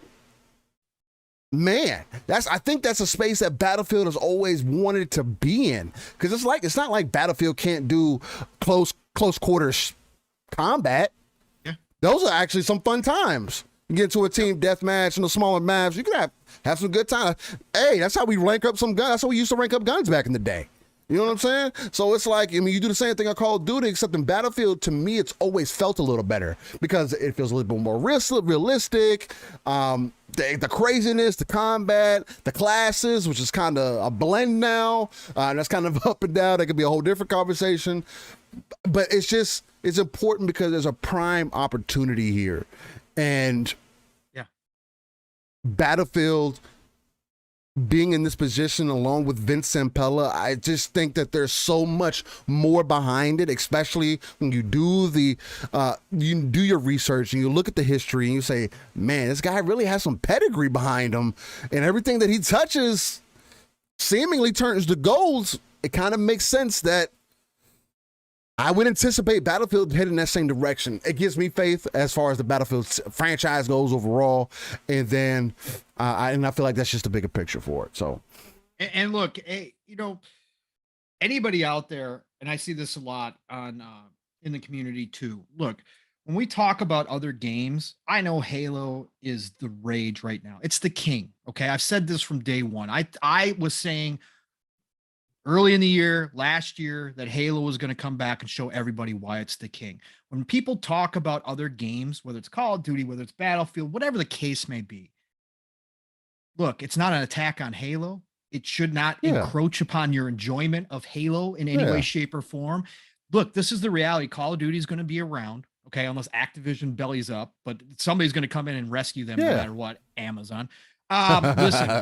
Listen, Call of Duty is going to be around forever. It's built a fan base no matter what. When we say things are dead, that doesn't mean the game's done. Okay. That just means comparative to where it had been in its past, it's not the same level. Call of Duty this year is not being talked about the way Call of Duty always gets talked about. Call of Duty. People who's not old enough to remember, Call of Duty they legitimately had articles, experts on TV analyzing the impact of work on the economy when Call of Duty would launch back in the day. Okay. We're talking about they would legit talk about the economic impact for that week of launch week because so many people were taking off of work for Call of Duty. Okay. The same for Halo back in its prime, Halo 2 and 3. We've seen all the video footage from back then. I was there, but for people young enough don't remember, Call of Duty's not going anywhere. Battlefield, I thought there was a chance that this could be the last straw for Battlefield. Now he is telling me it's not, so I'm happy for it. But when we say games are dead, we're just talking about that the base that normally is there for that type of game just is less than what it used to be. But again, it's not an attack on Halo. Halo is king. So for all you Halo people, I'm so happy. For all of you, again, casual Halo fan, I enjoy it. I think it's a great game. It's the most polished first-person shooter to come out in probably decades. I'm not even joking about that. Like out the gate, everything running smoothly. Again, take away the complaints that people have had. Just talking about gameplay wise, it's probably the most polished first-person shooter to come out in decades. Okay, period. It deserves its place. It's king. Okay. Everybody's being reminded of that right now. So again, when people talk about these other games, Halo, that's it, man. But it's not coming at anybody else. I don't even expect Battlefield to ever approach the Halo type numbers or the Halo type hype.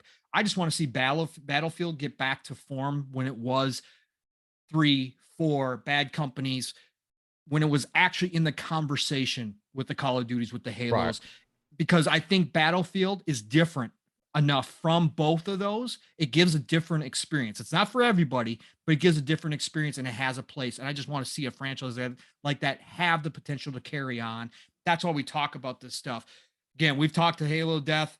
We've talked about Call of Duty, not so much this year, but obviously previously.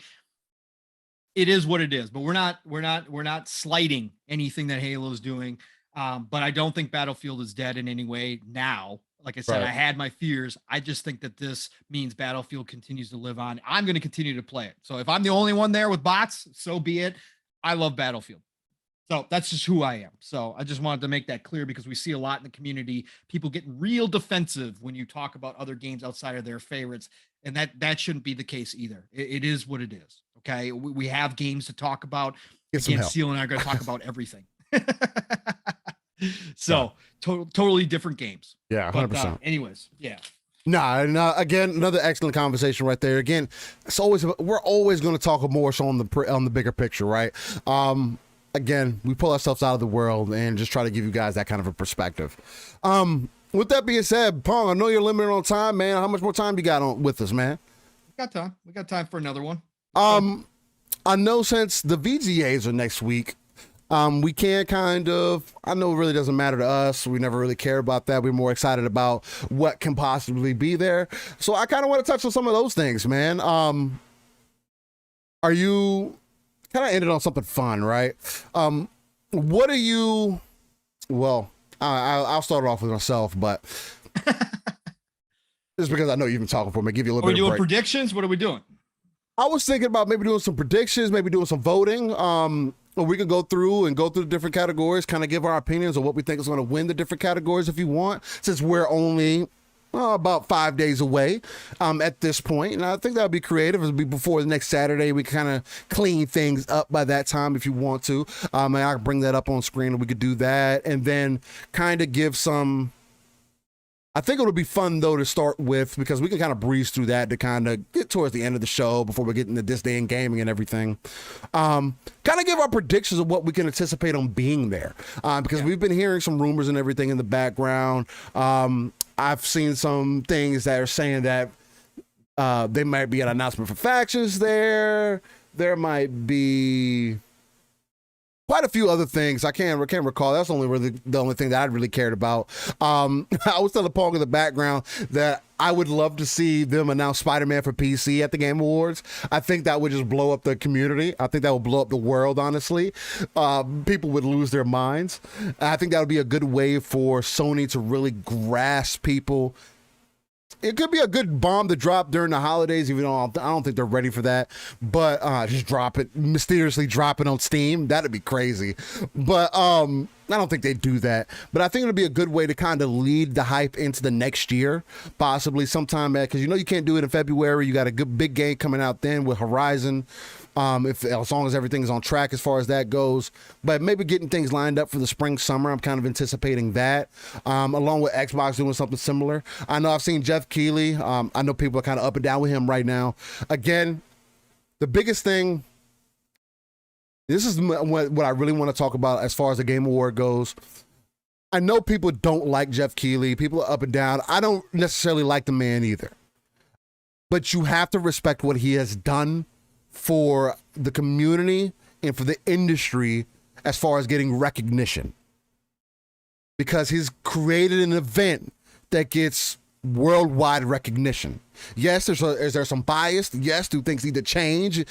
Yes, is he kind of lacking in some areas? For sure. But there is nobody else out there who has as big of a platform that helps represent gaming in at least somewhat of a proper manner. Again, it's better than some of these indie shows that happen that really don't represent us in a good light, that I feel like there just needs to be so much more passion into, right? The main thing for me is you can see that he is passionate about it. Not saying he's right all the time, but there is passion there. I watch the Game Awards again for the announcements. Those are the things that matter to me. The hype trailers. Maybe we get some more Crimson Desert gameplay. Maybe we'll see if that ends up being exclusive to a certain console. Who knows? But those are the kind of things that I get hyped for, because then it just creates us as people in the community who can sit here and have conversations like, man, we weren't anticipating these things getting announced. How to end the year. I mean, Xbox just announced last year the Xbox Series, the Series console. Like, wow, that's insane. You know what I'm saying? So now I'm kind of anticipating the same thing. Nah, I'm not necessarily to that level. I take everything in their own box, right? Me and Pong are pretty much the same as far as that aspect goes. But we look at everything in a vacuum. I'm not comparing this show to the last show and everything else. I look at it in this space. Was there things that I liked from it? Could I take anything? Or did I not enjoy it? And that's what I base all of my opinions off of. So before I pass it off to you, Pong, I do kind of want to set it up again. How do you feel about the VGAs? How do you kind of feel about Jeff Keighley and what he's overall bringing? Because I feel like that's the bigger picture. I know he's not the best individual overall, but I do feel like he's bringing something that there's not really many other options out there. Now there's community members stepping up and wanting to do things like Wandering Dutch and whatnot that are actually stepping out there saying, hey, why not, let's do our own thing. But as far as like a big name that can get it on the big screens in front of the common audience or the typical consumer, the masses, again, trying to reach those 3 billion, he has the biggest avenue thus far to reach that. What do you think about that? Yeah, no, I mean, every chance I get, again, personal feelings aside, don't agree with how he handles things every time or what he says or the little things, right? Again, it's sometimes it just, you're going to have a perception of a person because you already go into it kind of slanted, right? Mm-hmm. You're going to go into it and have that view of somebody when you know full well that obviously he burst on the scene as PlayStation was again with PlayStation 4 rising to prominence, right? His the Game Awards showed up at the same time PlayStation's popularity was once again, after the PS3 era, once again on the rise because of Xbox's missteps, right? So you know that they fell in line with that. He obviously, everybody and their mothers were talking about PlayStation last gen more so than Xbox. That's how we got the media bias. There was people coming into this industry that were playing PlayStation exclusively, that weren't even looking at Xbox. And that's going to be natural. There's natural bias to everybody, okay? There's no getting around it, okay? However, people's perceptions knowing that are going to see certain ways that he says things, some of his reactions on stage as that bias coming out. And so you get this negative reaction towards Keighley. However, you need somebody like Keighley to push the industry forward, to grow with it as it moved into mainstream entertainment, which Steele and I have talked about so many times on this show, that now that we've gotten to this place where video games are the biggest form of entertainment out there, right? Surpassing sports, surpassing the movie and TV industry. You need somebody like a Keighley to have a show like this for the masses, for the people that now flock in. What was last year's viewings? Like 40 million? Yeah. Something ridiculous. Somewhere in that range. Look, without Keighley, you don't have that spot. Now, I'm not saying Keighley's the only one that can do it. I think there's opportunity because this has gotten so big. Like, we see multiple award shows for the music industry. We see multiple award shows for movies, TV. We see that there's a spot for somebody else to show up. There's more than just the Game Awards already. There's the BAFTAs, there's all sorts of stuff, but they're smaller, right? They don't get the same recognition. They're okay with where they're at, right? There's room for another mainstream, right, basically advertising show for the games industry right now. There is room, and I hope somebody steps up and gives a different way of doing things, because not everything Keighley does is right either.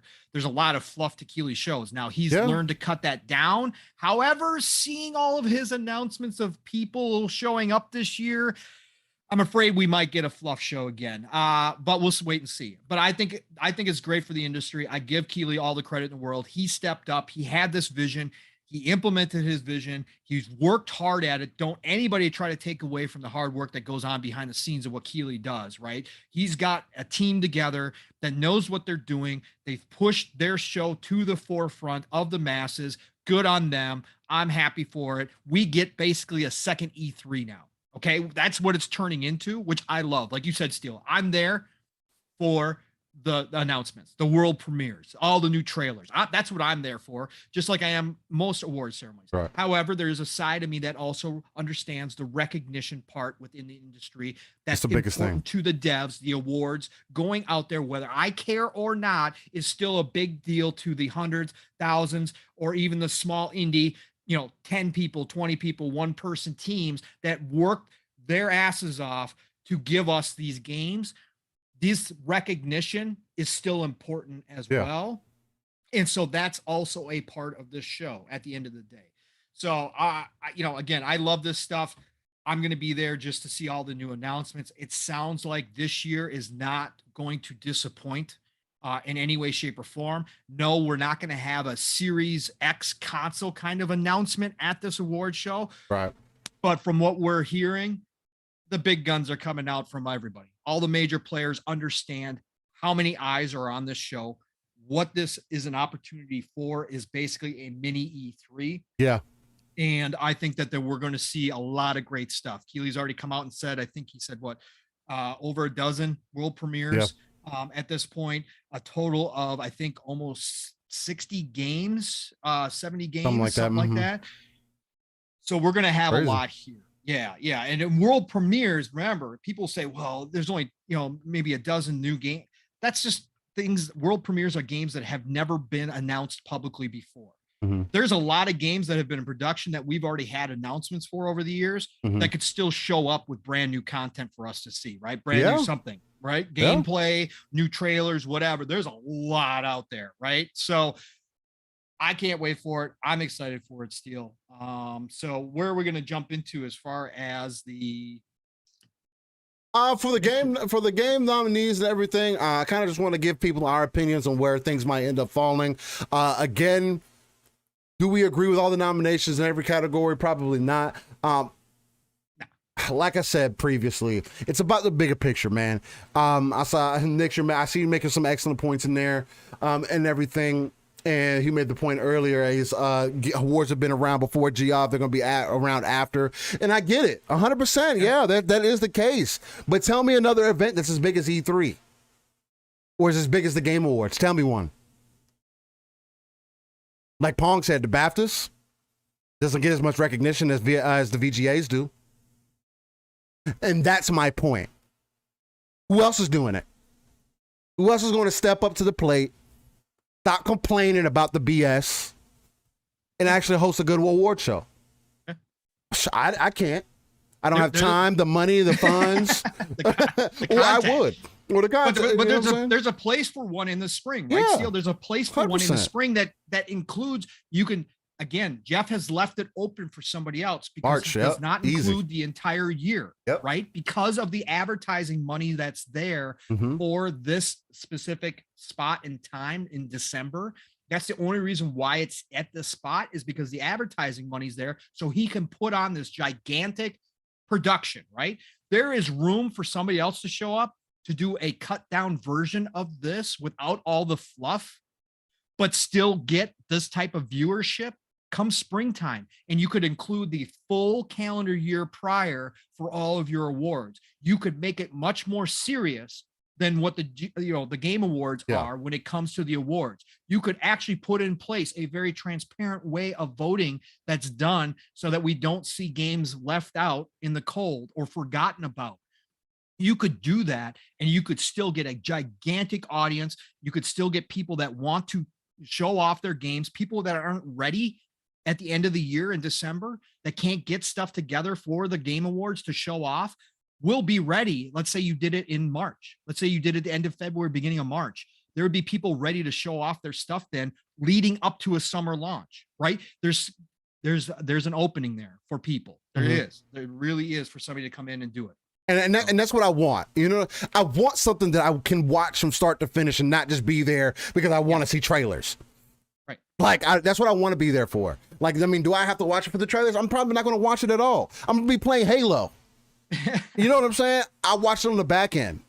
You know what I watch the trailers afterwards. So again, I feel you. I'm right there with you. I'm not watching the thing. I want something that I can watch from start to finish that entices the gamers and entices other people to want to come in and sit down start to finish like Grammys do or whatever else that people care about, those types of shows. There's all four different sorts of entertainment that people have shows for. Why is gaming so limited? That's the problem. These devs aren't getting the recognition that they need. Y'all want devs to continue making games, but the typical dev doesn't even want to stay in the industry for more than 5 years. That is insane when you think about it. Imagine somebody in your job right now, they only stayed for 5 years. Everybody, that's the turnover rate, 5 years. You can only last 5 years. Other than that, you're out the door. How would you feel about that? You can't grow. You can't build with them. You're just gonna keep moving on. Sorry, the world don't work that way. You know what I'm saying? Like, and it's even worse in game development because you're giving up a lot of your life. You know what I mean? Like, it's not just, oh, they're working 9 to 5, going home. Sure, some companies might do that. But in most cases, these devs care so much, these people care so much, they're dedicating hours of their life to this craft for us to experience these worlds, and they don't get enough recognition for it.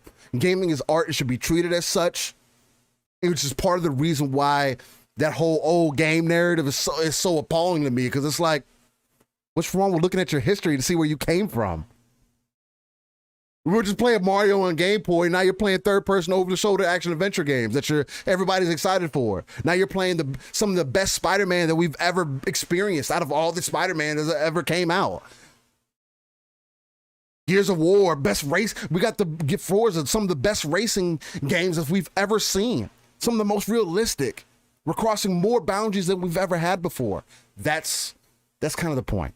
But let's jump into this so we can get through here. So we can get Pong up out of here, man. I mean, we want to end the show so we can get this young man enough time to get ready and take care of some things, man. But let's get some voting in here just to give some people our opinions, and then we're just gonna go from there. So we're gonna start off with Game of the Year, and I'm basically gonna say, this is probably the one that I would pick. Straight to the top. We're gonna go category by category. So they're starting off with Game of the Year. We got Deathloop, It Takes Two, Metroid Dread, Psychonauts 2, Ratchet and Clank, and Resident Evil Village. Where are you standing, Paul? Well, let me preface this. Again, I haven't played a lot of these games, so this is just opinion based off what I've seen, what I've heard from other people. Okay, so again, this is not from experience. I think this award comes down to Psychonauts 2 and Metroid Dread. Okay. Metroid Dread because of Nintendo. I'm not going to lie about that. I think Nintendo always gets an uptick, much in the same way Sony does a lot of times from the media. And again, we got to remember this is 100 and whatever some journalists voting on it. They don't even have to play the games to make this vote. So when people see the reception that Metroid Dread got, that it's a game that a lot of people have been waiting for 2 decades to come back around, that it gave that old school nostalgia feel, that people thought it was upgraded enough to be something fresh in the Metroid series. I think that gives it a leg up. So I think it's Metroid Dread, but I think Psychonauts 2, everybody loves Tim Schafer. Everybody loves the work that he's done. He's one of those guys that, again, one of the few names in the industry that stand out. When you say it, you know who you're talking about. And him and Double Fine deserve this award. After decades of putting out some of the most creative, fantastic games, they deserve this. This is their big shot. Psychonauts 2 got the backing of Xbox. They made the vision. They got the chance to complete the vision that they had originally created. They didn't have to cut corners this time. They were given the time, and Psychonauts 2 came out. It's got a great narrative, which is what journalists look for. It's got a great, what I want to say, theme to it when it tackles a lot of the really adult kind of stuff that it tackles in that game. Even if it looks like a kid's game, it's tackling some big mental issues, which always hits differently for people. Right. And I think that it was just an extremely polished, well-made game. One of probably the best Double Fine has put out, and that's saying a lot when you look at Double Fine's history. And I think that that alone pushes it to the top, even if not everybody gave it the highest of scores. It still was received well enough that I think it's actually given a chance here at the award show. So that's where I'm at. Deathloop could sneak in just because so many of the journalists called it a masterpiece, even if the audience and people didn't find it to be as good as what they were saying. At the end of the day, all that matters is their vote. So Deathloop could sneak in there as well. But I think Psychonauts 2 and Metroid Dread is the two that are up for it. What about you, Steel? Where are you at? For me, I have played Metroid Dread. I haven't went back to it. I probably put a few hours into it, and I haven't gone back yet. If I'm going to pick though, I know the kind of along the lines. A lot of these, again, most of these games. I didn't play any of these except for Metroid Dread. Honestly, I know the kind of recognition Psychonauts 2 has. Again, it's not particularly my thing. I mean, it being a platform and everything, I know people are going to enjoy it. The same reason I'm not going to put Ratchet and Clank up there. But if I had to pick, just based off of my knowledge and what I've seen, I'm probably going to go with. I'm gonna go against the grain a little bit. I'm gonna go Metroid Dread because of that whole Nintendo factor. I'm gonna have to throw it there just because of the recognition. I mean, I hope it's going to go to Psychonauts 2 just because of the pedigree and the amount of people that I have seen enjoy it and love it, and the amazing ratings that it has been getting. I think that's going to be. I think that'll be an amazing thing, just so they can finally have some sort of payoff per se. Do they need it? No, but I think that'll be great. But I think it's going to end up going to Metroid Dread. Yep. Good call. All right. Then best game direction. You got Deathloop, It Takes Two, Returnal, Psychonauts 2, and Ratchet and Clank. What you think? Well, if Psychonauts 2 does not win for the game, if it's not getting the game of the year, then I think they get best direction, right? Otherwise, It Takes Two. It Takes Two, from everything that I've heard. Again, not my style of game. I have zero. Everybody over on Xbox Ultimate tried to get me to play it. They all played it. They all say, a lot of them, I think almost to a T, most of them have said it's game of the year for them. That's what I've heard from everybody who touches this game, says it's one of the best games they've ever played. So It Takes Two, because I don't think it gets game of the year. It could. I just don't think it does. Takes this one, best game direction, just because it brought just like Psycho. Those two are very similar. They brought so many different elements, so many different styles of gameplay within the game. And I played Psychonauts 2. I didn't beat it, but I played enough of it. Right. They bring so many different elements from different genres into their games that I think those two are some of the best directed, because that's very hard to do and make it work. And both of those games got accolade after accolade for what they did. So I think it's between those two. Like I said, if Psychonauts 2 isn't going to get game of the year, I think you give it best direction. Otherwise, I think It Takes Two takes that category.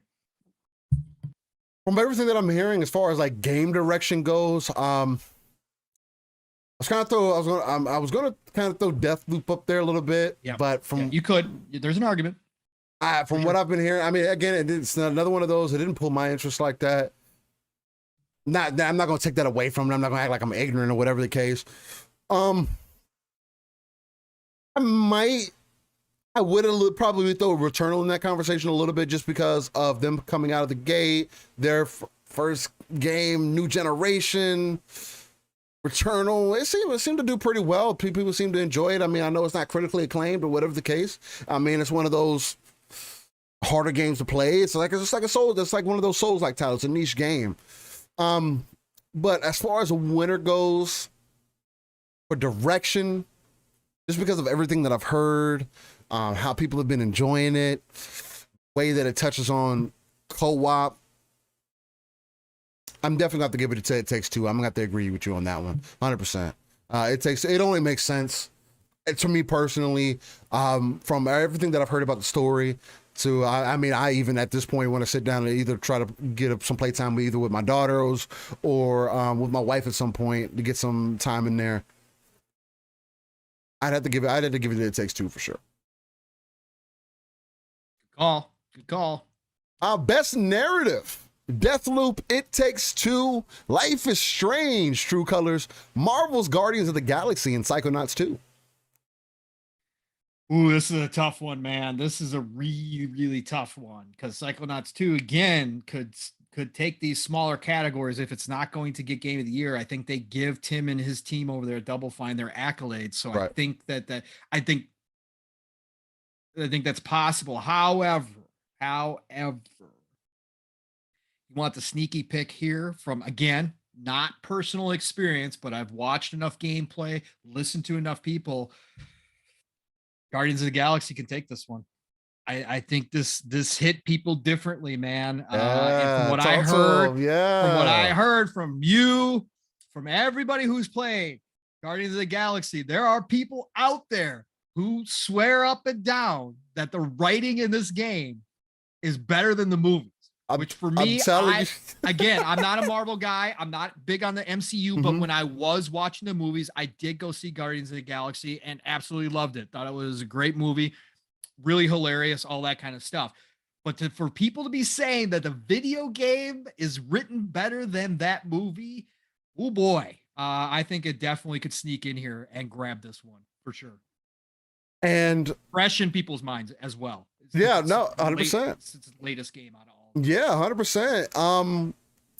I mean, yeah, I can agree with you on the Psychonauts, but someone who has played Marvel's Guardian of the Galaxy again on the hardest difficulty, yeah, I love that. I really did love that game. I would put that in my game of the year. Yeah, Discussion. A lot of people. Top 3. A lot of people would. It's definitely in my top 3 for game of the year. I'm definitely going to give best narrative to Marvel's Guardians of the Galaxy. 1, because I have played the game, and 2, if you haven't played it, I recommend it to anybody who's interested, either interested in Marvel, period, maybe on the fence of Guardians because of the movies. This game is definitely written much better than the movies are. Again, I was in it from start to finish. I thoroughly enjoyed it. There was enough freedom in the choice of dialogue and everything that it made you feel like it impacted the story. I can't recommend it enough. I'm definitely going to go Guardians on this one. All right. Then into best art direction. You got The Artful Escape, Deathloop, Kana, Bridge of Spirits, Psychonauts 2, and Ratchet and Clank. I think you're muted, Pong. I am muted, sir. Thank you, professional podcaster extraordinaire, Pong Steel. Let's see here. I definitely think Kana or Ratchet and Clank. We'll take this one. Yeah. I played Kana, so I'm probably right along there. Again, played it start to finish. Ratchet and Clank was a beautiful looking game. It's just Ratchet and Clank though, man. I know, but it's art direction. Does it look good? Pretty. I don't know. I'd kind of give it art direction. There's a lot of detail in there. I see the argument for that. Yeah. I'm kind of in between Kana. And probably Ratchet and Clank. Kana's a beautiful game. Kana definitely looks like is a Pixar game. I'd have to give it to Kana overall personally, because it's a beautiful game. It's gorgeous. I loved every minute of it. Again, I'm typically not into games that are like that, but for something that had decent enough combat, it had an excellent story with it. It was impactful. It hit you in the feels. You know what should have been in there still? It. You know what got snubbed? Biomutant. Biomutant should have been in there. That did have some excellent art direction. That game is gorgeous. Again, another game that's kind of snubbed that was forgot about in the because it didn't hit the way it was supposed to. That's I gotta go back. Because it didn't hit, but with art direction, that should have been in there. Yeah, that you're right. Beautiful. That was a beautiful game. We were loving it. I need to go. I need to get back to it at some point. Goodness. Yeah. So do I. Best score in music: Artful Escape, Cyberpunk, Deathloop, Guardians of the Galaxy, Near Replicant. Oh boy.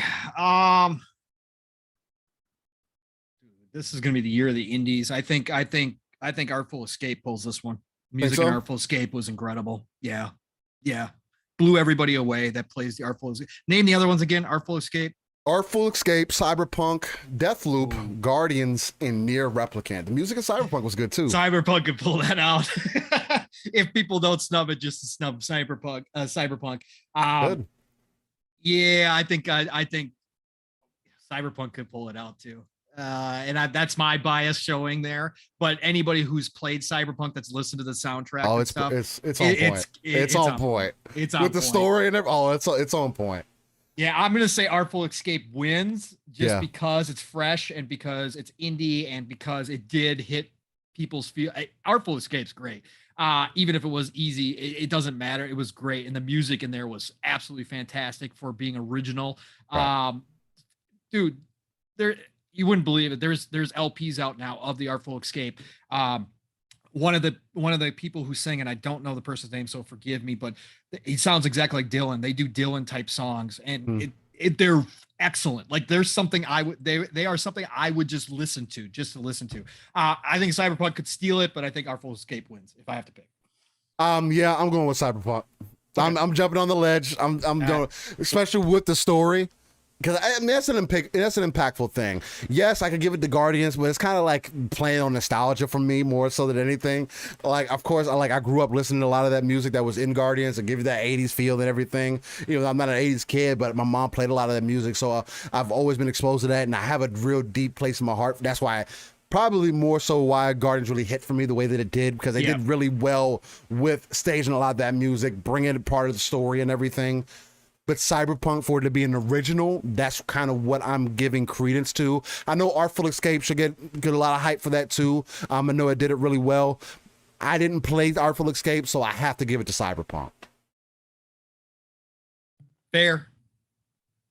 Best audio design: Deathloop, Forza Horizon 5, Ratchet & Clank, Resident Evil, and Returnal. Yeah, I'm going Forza with this one. Forza. With the ray tracing audio, everything that they did to upgrade it, it's got to be Forza. I know y'all say that it's just some same old Forza, but the cars actually sound the way they're supposed to. Like, look, I know y'all might not be that serious about that, but if y'all really pay attention to the audio details. Not everybody can be hardcore car guys like us, Steel. Maybe that's what it is. We're too hardcore. But for us, like listening to the audio, listening to what's going on through Mexico while you're driving, it's been an excellent experience. I would have to go Forza on that one. Yeah. That's also probably could be a little biased right there, though. Yeah. Best performance. We can't skip this. Yeah. Let's skip this. I'd be biased and go Giancarlo just because I know his work, but yeah, Giancarlo's probably going to win it anyways, just because. He's. The interesting category, Steel, is best RPG. Best RPG? Yeah. That list. Yeah, we're definitely getting there. Games for Impact. We're not familiar with any of those. We'll skip that. Best ongoing: Apex, Final Fantasy, Fortnite, Genshin Impact, and Call of Duty Warzone. Sea of Thieves got snubbed. Should have been in there. Even though I'm not a Sea of Thieves player, should have been in there. I can agree with that. I don't know though. Sea of Thieves. I don't know if Sea of Thieves can replace any of these though. With Pirates of the Caribbean. Oh yeah, it could have. It could have. But better than Apex and Genshin Impact. Genshin Impact didn't need to be in there. Genshin Impact's mobile though, and mobile. It's on PlayStation 2. It's on PlayStation 2. I mean, it is. We know mobile devices are just. I know, but I'm just saying, Sea of Thieves should have been in there, man. There's no doubt. I feel like the category should be a little bit bigger. The Pirates of the Caribbean expansion was one of the best expansions of the year. I even played that, even though I play Sea of Thieves, right? So, right. Best ongoing, I'm probably gonna go Final Fantasy just because I've seen this huge resurgence, especially with the millions of people seemingly coming over from WoW. Yeah, Final Fantasy could be the thing that kills WoW. For it already is. I mean, yeah, it's already starting to. Look, Blizzard killed WoW. Itself. Yeah, so if you listen to anybody who play, Jez is a hardcore WoW player, and he explains it very well how they killed off WoW. So right, that's what I would go with on that. Best indie, 12 Minutes, Death's Door, Inscription, Kana, and Loop Hero. Death's Door. I'm giving it to Death's Door. If you haven't played Death's Door, it's the best $30 game I've ever bought. Yep. Tell you that right now. Death's Door should definitely. Death's Door could have been in for it better. It better win that damn category. I'll tell you that. It better. I mean, Kana was good, but damn that Death's Door. That's a true indie right there for sure. Yeah. Agreed. Best mobile game. Me and Paul don't necessarily care about that. We care, but it's just, I mean, we care. We don't play, but we don't. We don't have a. Is Genshin Impact in there? Yes. Okay. Genshin Impact. Yes. Best community support: Apex, Destiny 2, Final Fantasy, Fortnite, and No Man's Sky. Final Fantasy. It's been ridiculous. That community over there is ridiculous, man. You know, they've been so good at drawing people in, and I've heard nothing but praise that newcomers to Final Fantasy get nothing but help. It's a lot like ESO. Yeah. You walk in and the community is open, welcoming. They will help you walk through. Hey, I've heard nothing but awesome things from that. I've heard the same, but I'll have to give this one to Fortnite. Okay. I can't stand Fortnite. Okay. Just because Fortnite doing these concerts and them constantly bringing these characters in. I just saw Stubbs say, and I did see that earlier too, that they're bringing Marcus Phoenix and Kate Diaz into Fortnite. That's not wow. That's all I got to say. I mean, I say community because Fortnite doesn't die. The community supports Fortnite. That's why they keep releasing these characters, because the community supports it. People buy it. Like, that's community support, like 100%. Like, yeah, I mean, people go crazy for Final Fantasy and everybody's supportive and everything. But they got to be doing something with Fortnite too for it to keep doing what it's doing. Like, it's just, I mean, other than that, I was going to give it to Final Fantasy also, but I'm going to have to go Fortnite on this one. Gotta speed through this a little bit. Innovation, accessibility. I'm not. Forza's a better win. Forza is the option. They got Far Cry, Forza, Guardians, Ratchet, and Veil of the Forza went up and beyond. When you got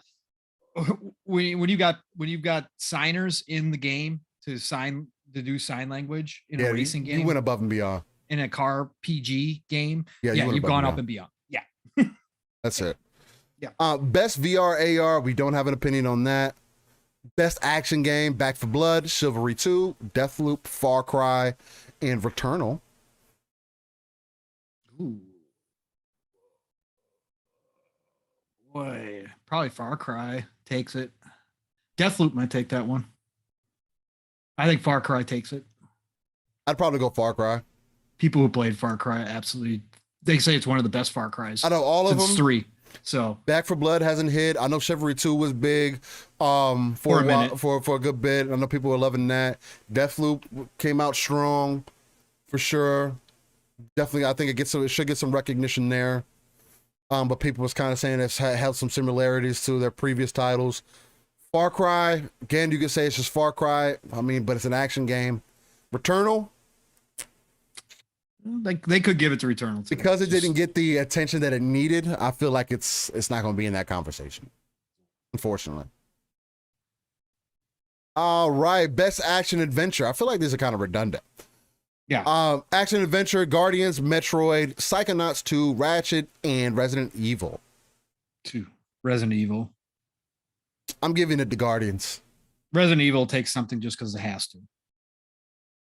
I'm giving it to Guardians. It might pull a game of the year. If it pulls out a game of the year, then I know you take Guardians. I know. But yeah, no, I would take Guardians in this category. Yeah.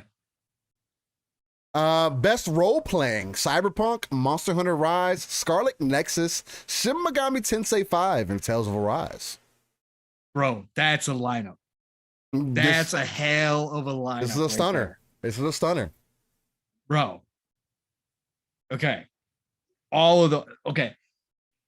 Everybody knows my love. Anybody who's listened to me talk, Shin Megami Tensei needs to come to more places than Nintendo. Okay. It's one of those franchises that I look at Nintendo and go, God dang it, I wish I had. They did the remake for PlayStation, which was great, of 3. Right. But this game has hit people hard. I have seen in my Twitter, because I do follow Nintendo people just to get that perspective, saying this is one of the best role-playing games they've ever played. Okay. Heard it. So that's got to be in there because it is Nintendo. Okay. And because it's got history. Shin Megami Tensei, for RPG players, it's got history. It's one of the OGs. It was underrated because it was Japan only for a long time and people didn't play it, but we got Persona because of Shin Megami Tensei.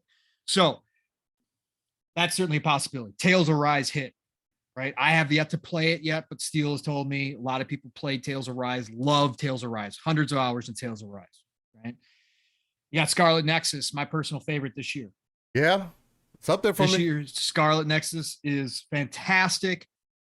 Again, underappreciated in a lot of ways. Now that it's on Game Pass, more people are trying it. I see a lot of new people jumping in and saying, wow, this game is really, really, really Love good. the combat. Love the combat. I think the narrative will hold it back because some people can't stand how they did the narrative. Right. I get it. I I understand it's not. It's classic. It's classic JRPG style. It's slow. It's character development. It doesn't make sense. A lot of the story doesn't hit until you get far enough into the game where you get some of those big moments where you're like, oh, damn. Okay. Exactly. All right. But it's not going to hit for everybody. So I'd love to see it win. I just don't think it's going to with the competition. Monster Hunter, right? Look, you can never count Monster Hunter out. Huge following. People loved it. Again, Nintendo, people loved it. Okay. You can't count Monster Hunter out. And then you got the dark horse. Then you got Cyberpunk, which is getting a resurgence at the right time. Although the resurgence didn't start happening until after the voting was already over with. Right. But for people that know, people know. If you know, you know when it comes to Cyberpunk. Cyberpunk got hated on for all the wrong reasons. Steele and I have talked about that. We're not going to go down that road here. On another rant as to why Cyberpunk was the game that everybody loved to hate. Okay. At the end of the day, Cyberpunk is still a fantastic RPG. I don't care what anybody says. We can argue all day long. It doesn't matter. Cyberpunk is still a fantastic RPG. Take all the garbage out. Can it pull out this category? I am surprised it's even in this category. Like when it came out, I was like, what? People actually put that in there? That means that enough people still remember Cyberpunk. Yeah. Oh boy. I'm going to go Cyberpunk. I'm going to let my bias run with this one. I'm going to say Cyberpunk, the dark horse, shows up, steals best RPG. Best role-playing game. Tales of Arise is up there. Though Tales of Arise lost to me personally. Again, personal problem. Playing a hard difficulty. It's also something about the combat that just doesn't pull me. Not as hard as Scarlet Nexus does, especially for the same kind of setup as far as like those cutscenes and everything, how they end up working. Give you some animation and also with the pictures and everything. Scarlet Nexus does the same thing, but Scarlet Nexus pulled me a lot harder than Tales of Arise has. So I'd give it to Scarlet Nexus over that. But I'm with Pong. If we want to say best role playing, I'm giving it to Cyberpunk. Start to finish. I'm talking about a game that I could not put down. Yeah, Cyberpunk. I'm giving it to Cyberpunk. Yeah. Personally. We'll see. It'd be crazy if it wins. It'd be crazy. Best fighting game: Demon Slayer, Guilty Gear, Melty Blood, Nickelodeon All-Star, and Virtua Fighter 5. Guilty Gear. I'm going Guilty Gear. 100%. It's a shame that Guilty Gear isn't available on everything. I feel like they're purposely killing off the fighting genre, and it's fucking annoying to me. But that's neither here or there. Yeah. Amazing game, by the way, though, if you have a chance to play it. Best family game. I don't really have an opinion on this one. Takes Two, Mario Party Superstars, New Pokemon Snap, Super Mario World 3D, and WarioWare. If It Takes Two crushes Nintendo in that category, I will be a happy camper. But I know one of the Nintendos will probably take it. Hopefully. I don't really have an opinion on this one. Best sim strategy: Age of Empires 4, Evil Genius 2, Humankind, Inscription, or Microsoft Flight Simulator. Oh God. Battle between Flight Sim and Age of Empires 4, I think, unless one of those other ones sneaks in there, but I don't see it happening. I'd say Flight Simulator. Sim and strategy in the same category. It's almost stupid. It's almost unfair. It's stupid. It's the same as racing sports. Because I'd have to give this to Flight Simulator. Yep. The fact that Flight Sim is available on consoles I think it's a huge feat.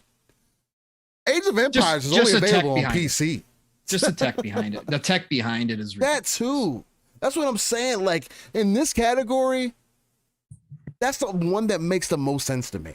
But anyway, we continue here. Get ready to get Pong up out of here. Best sports racing. Again, this is that category we talked about. Forza all day long. You don't even have to say it. Yeah, I'm not even have to. Hot Wheels was fun, but it's not Forza. Yeah, Forza's taking it. With the snub it got out of the Game of the Year, it's taking. I hope it does. That's why I better. think it takes audio too, just because they're going to load it up with awards. But We'll see.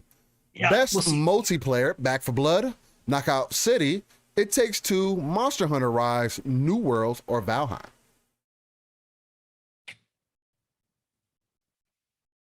Oh, boy. Valheim. Valheim was so big on PC. I think it takes it. I'm going to have to go New World. Okay. Just that would because, be huge for Amazon, man.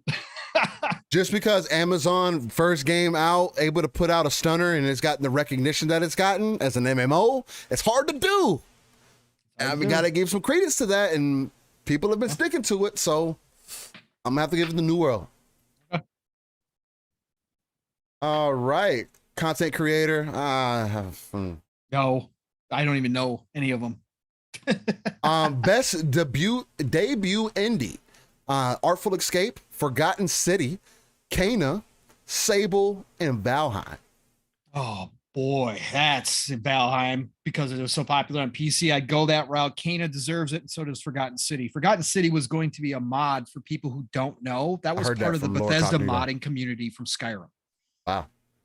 Right? That was supposed to be like an add-on mod that they were going to do, and then it became so big that they were allowed, Bethesda gave them permission to go ahead and make their own game. That's crazy. They came up with Forgotten City. So I jumped into it for a very short period. It's in the catalog. I'm going to get to it. But yeah, Forgotten City should probably get it, but Valheim just because it was so big on PC. I'm going to go Kana. Kana should too. I'm going Kana on this as a debut, their first game as people who are visual designers. Well, they're not graphic animators. There you go. That's the word I was looking for. Animators, and this being their first game, they knocked it out the park. I can guarantee you that personally.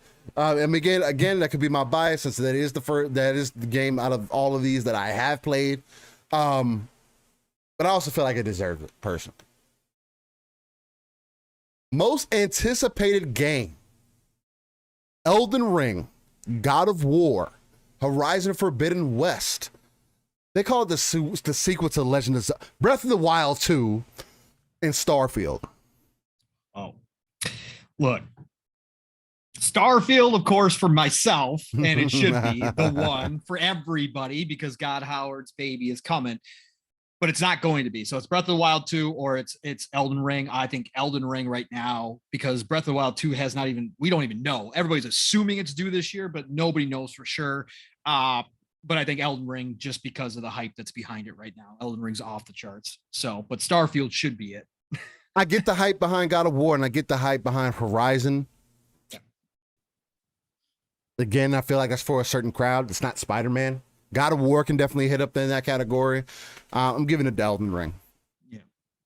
Nah, and that's probably based off my personal bias as a Souls fan. Yeah. But that it's a fanatical fan base. Fanatical. It's blowing up. Like journalists don't ignore that. They don't ignore that. Getting a lot more attention than previous. Yeah. Best esports game. Don't really care for that. Esports athlete, don't care for that. Esports team, don't care for that. Coach, don't care for that. It's esports event, not really my thing. I did it wrong, Steel. I could have been an esports coach, man. I did it wrong. You could have. I did it wrong. You could have been the esports coach. You could have been my esports coach. No. Oh man. With that being said, we got about 10 minutes left here. Those were our game awards nominees and kind of picks and everything. Just want to give our opinion on it since it is happening this next week. Again, with Halo and everything happening on, I'm probably not going to watch it live. But with that being said, I know you got to skedaddle out of here soon, Pong. You got time to get into this day in gaming, or we can go ahead and end it here. No, I got time. Real quick, too. We should do our we should do a rundown of our predictions for the show, too. Oh, yeah, go ahead. They're going to show up. Look, like I said, all the big guns are showing up. Okay. I don't know what Nintendo is going to bring. They could bring a Breath of the Wild 2 trailer if they're ready and shock the world. So I don't have anything outside of that for Nintendo. Sony, I think, is going to have either the Metal Gear remake or the Silent Hill remake, whichever one is real. I think they're going to bring that to the show. I think it's the perfect time to get that hype train rolling for future projects for them.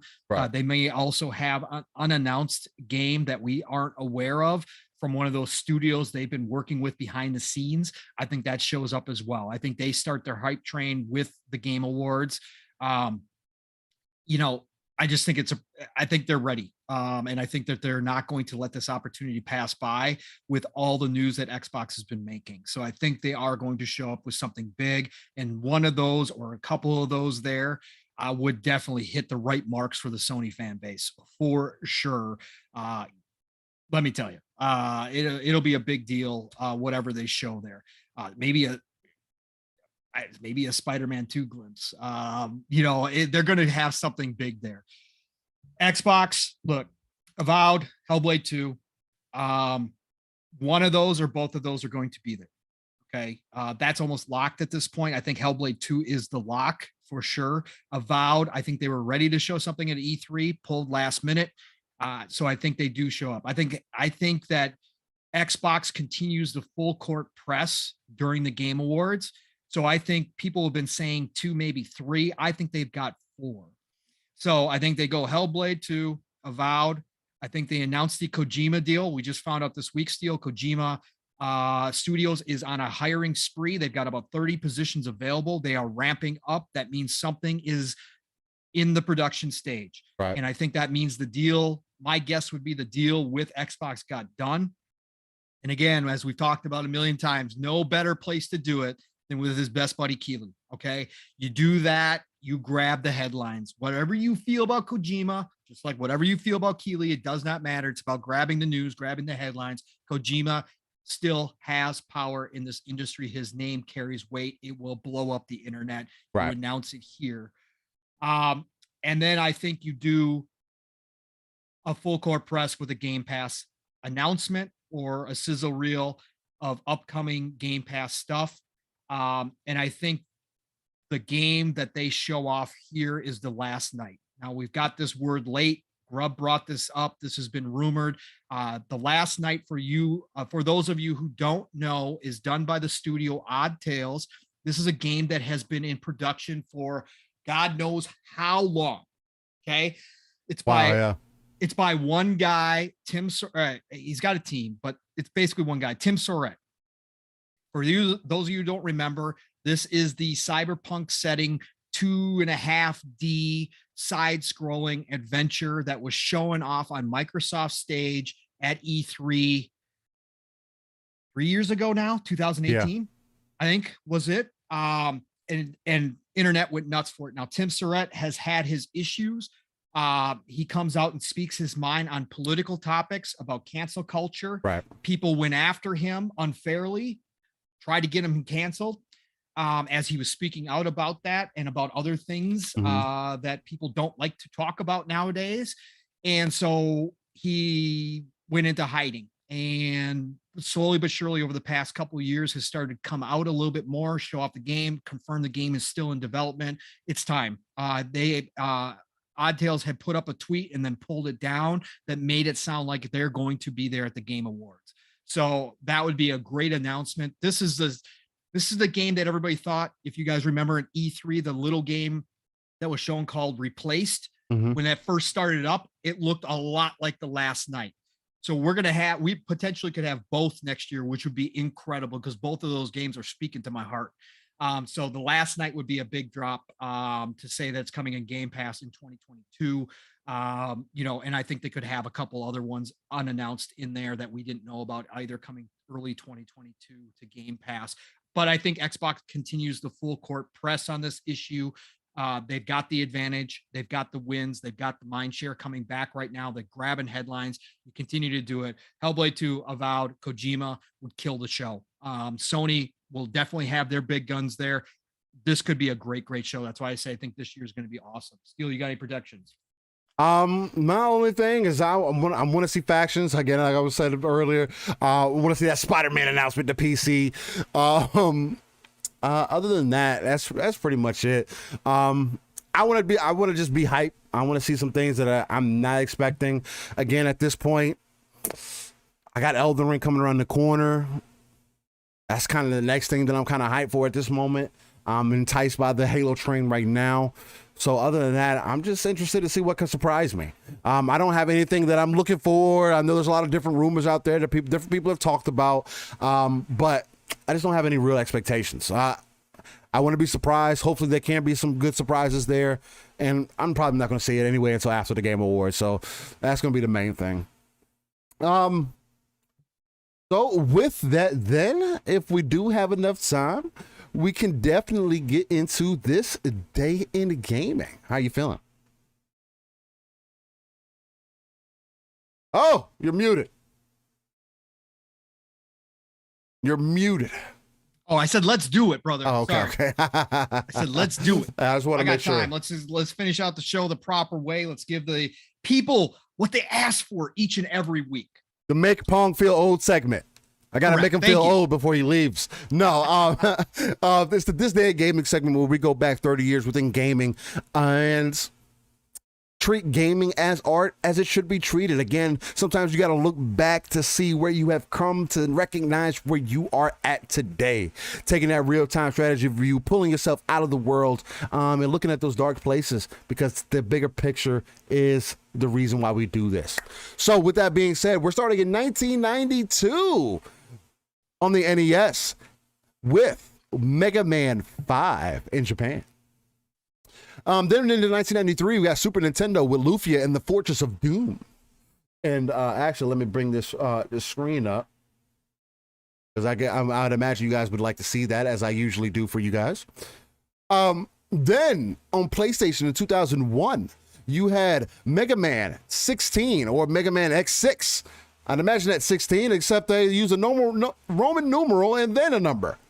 But I'm assuming that it's going to be 16, or it's just 10 or 10-6 or whatever. Series, wasn't the X series like a whole separate kind of? I think it was, if I'm not mistaken. Like storyline, or not like story, but it was. I can't remember. Yeah, that's how they separated the two. Yeah, I think the X series is totally separate because they always sell those as a package deal. I think that's what it was. Yeah. And then in 2003, you have PlayStation 2 releasing Dragon Ball Z Budokai 2. Good game. Then in 2003, they also, Game Boy released Sonic Battle, which that was a good game. I did get a chance to play that on Game Boy Advance. They released that in Japan. 2007, DS released Yu-Gi-Oh! World Championship 2008. I think, did I play that on the DS? I played one on the SP. I can't remember what it was, though. Then in 2008, PlayStation 2 released Dragon Ball Z Infinite World. Don't remember that game. 2011, 3DS released Mario Kart 7. Then in 2012, one of the more renowned Far Cries, PC, PlayStation 3, and Xbox 360 released Far Cry 3. Then PlayStation 3 released... Best of the bunch right there. It definitely is. A lot of people say that. Then PlayStation 3 released Guilty Gear XX Accent Core Plus. PlayStation 3 also released Mass Effect. Then the Mass Effect Trilogy. And then Xbox 360 released Elder Scrolls V Skyrim Dragonborn. Speaking of Skyrim. Very nice. Then in 2014, PlayStation 3 and PlayStation 4 released Guilty Gear X Sign in Japan. So good. I love the Guilty Gear series. 2015, Wii U released Xenoblade Chronicles X or 10. Then in 2018, PlayStation 4 released Altair Rorona, The Alchemist of Arlen DX. PlayStation 4 released also Just Cause 4. Nintendo Switch released Monster Boy and the Cursed Kingdom. Not familiar with that one. Monster Boy? Oh yeah, Monster Boy's great. Then PlayStation 4 also released Persona 5, Dancing in Starlight, and Subnautica. Rhythm games. Hey, I know you guys are excited for it. Then in 2020, PC and PlayStation 4 released Dragon Quest XI's Echoes of an Elusive Age Definitive Edition. And with that, that is your This Day in Gaming segment.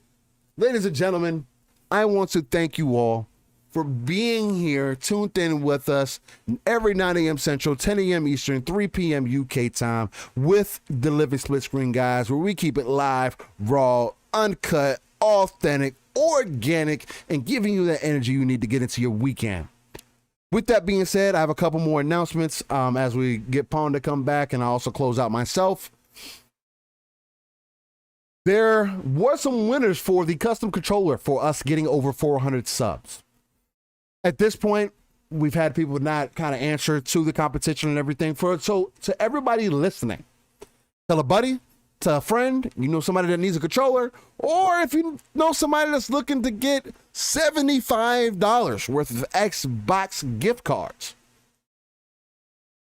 Next week and the week after, we will be doing a live drawing because I want people who are here for the show, have been enjoying the content, people who have just come here on a week-to-week basis to be more involved in this competition. And since we've already had some missed opportunities here, I wanted to be able to give someone who's always here a chance to either get that custom controller or those $75 gift cards. Since we still have had no one hit us up about that. So we tried. In the spirit of all the contests, we tried, people. We tried. And it didn't work out, so we're making the executive decision to change it up a little bit and give it away to somebody who is with us on a weekly basis in our chat. So we're going to decide how we want to do that. So, hey, tell your mom and tell your friends. If we're going to do it on a week-to-week basis, next week we'll probably do the custom controller, and then the week after that, I believe, is Christmas, which we will not be live that day. So we might do two. Just for the spirit of Christmas. No, we'll do it right before that. The 18th, we have one more show before Christmas, so that's perfect. We'll probably do the actual gift card giveaway then, just to kind of in the spirit of Christmas and everything, just a little bit. And then do the drawing for the custom controller next Saturday. So tell your friends and everything, and we'll get that going. We will be doing that live. We will announce a winner live. So please stay tuned. You will need to get contact with us on Twitter. So create those accounts now. Other than that, again, greatly appreciate you all for being here. Much love, much appreciation. Pong, go ahead and lead the people to victory, and I'll send them out on the back end. Sorry if we can go 5 hours today, people. Apologize that I have to get out of here and go see. But no, it was a great show. Appreciate every single one of you coming out each and every week. I say it time and time again for you, those are here. Sometimes I know on these shows, the people that like to do this, just, sometimes you can go, oh, why do they say that every show? Look, it's real. Okay. We appreciate you. All love and respect to everybody that rocks with us each and every time on Saturday mornings here on Living Splitscreen. We can't do this without you. Again, that's the main part. Steel and I joined this community for the passion of a hobby that we all enjoy, and you guys add to that flavor each and every show that we 100%. do. And that's why we are on camera doing this. Yes. So 100%. Appreciate all of you. Appreciate all the new people that show up week. I saw names in there I hadn't seen. Shout out to Doc Dark for dropping on in. Steel's a big follower of his. I follow him on Twitter too. Great guy. Go check out his content. But it's just always awesome to see our community continue to grow here. Yeah. And that's what we're trying to do. So thank you. Share us out. Appreciate you all. Love you. Look, Pong Soul everywhere. Xbox, Twitter, you know the drill there. See you tonight on the Shop podcast. I'm going to try to make it back on time. I've let PTK know that I might be walking in hot, but I'm going to try to get back on time for the Shop tonight, 8 p.m. Eastern, 7 o'clock Central time. Be there. We end your Saturday night in the right way. PTK, we got a positive energy show again, just like this. It's a bunch of gamers who enjoy gaming, and we talk about it all. So just come check out the Shop podcast tonight. Tuesdays, Xbox Factor podcast. Double Barrel Gaming is the channel. Mr. Boomstick, who was in here. Shout out, Boom. We know you're listening behind the scenes all the time. Appreciate you for being the positive force you are in this community as well. But Xbox Factors on Tuesday, 12 p.m. Eastern, 11 o'clock Central Time. Look, we got Zemi Games. We got 3-Bit when he's available. 3-Bit's hard at work making some of those future games we're going to play. So he hasn't been around as much as he normally is, but he does show up when he can. We got Archimedes. We got Mav. We got myself. Steel has been popping in lately when he's got those Tuesdays off. So it's been an awesome, awesome time there. Xbox Factors Tuesdays. Thursdays, PM in the PM. That's Pong and Mav in the PM, 7 p.m. Eastern, 6 o'clock Central Time on Thursdays over on Fun Speculations channel. We do it the same way. We kind of do it here with me and Steel, just two-man team, picking some topics that we're going to deep dive. That's what we do on Thursday nights. Come check us out. We're having a great time over there as well. You know, Mav, he's building an empire over there, so to speak, just like Boom. So check us out there. And then Friday nights, Xbox Ultimate. I had to miss last night due to real life. It is what it is. But Xbox Ultimate, Magnificent 7, 9 p.m. Eastern, 8 o'clock Central Time, Friday nights, Fun Speculations channel as well. Otherwise, next week, like Steele said, we're going to have some big stuff going down. Hopefully we get more big news this week. We're going to probably talk about the Game Awards, all that good stuff that comes out this week. Who knows what else is going to drop? Tis the season for news, let me tell you, in the video game industry. So lots of good stuff coming up. Obviously, Halo will probably be a big part of the conversation, as Steel and I will both, well, Steel probably have the legendary campaign beat already, and I doubt it. We'll see. I'll just restart a little bit, we'll have some comments about that as well. Can't wait to see you. Episode 37 next Saturday morning. Set your alarms now so you don't miss out. We love you, respect you all. It is the golden age of gaming. Been hearing it nonstop from us. You're going to continue to hear it. Play what you love what you play. I'm going to talk to you real soon. Enjoy your weekend and get some gaming in. Steel, get these wonderful people out of here. Hey, people in the future, if you listen to us in the future, we love you. Thank you for stopping in and checking us out.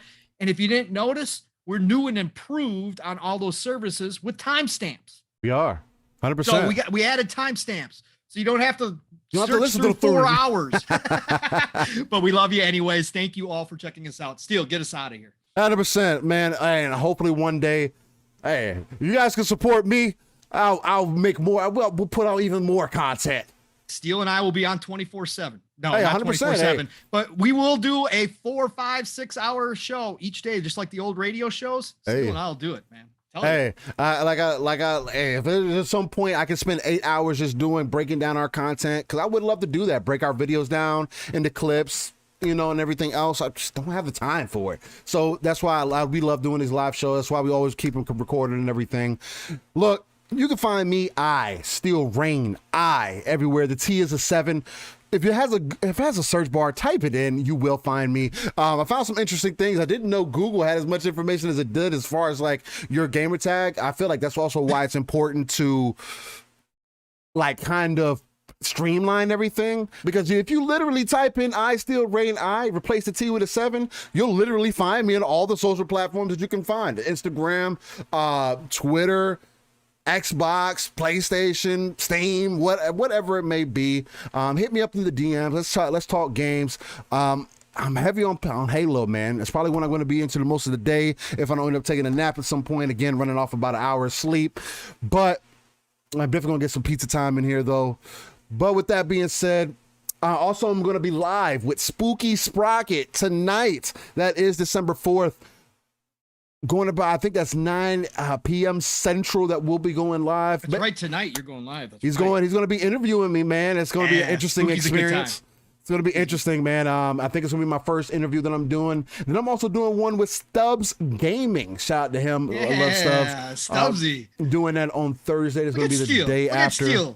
Steel's getting out there. A little bit, man. Hey, they said, hey, you want to come through and get interviewed? I said, hey, man, why not? Let's talk these people what games. they want, Steel. Come on, man. They want to know you. They want to know the real Steel. We'll see what we can get out. They'll get out of me. I might be able to get a couple beers in and see how I feel at that point. With that being said, again, ladies and gentlemen, much love and thank you for being here. This is Living Splitscreen, again, where we go live 9 a.m. Central, 10 a.m. Eastern, 3 p.m. UK time. You all have an amazing day. May the gods walk with y'all. Keep it live, raw, and uncut. And we'll see you on episode 37 next week on Living Splitscreen. Y'all stay easy. Be careful. Love y'all. Peace. Go play some games. Yes.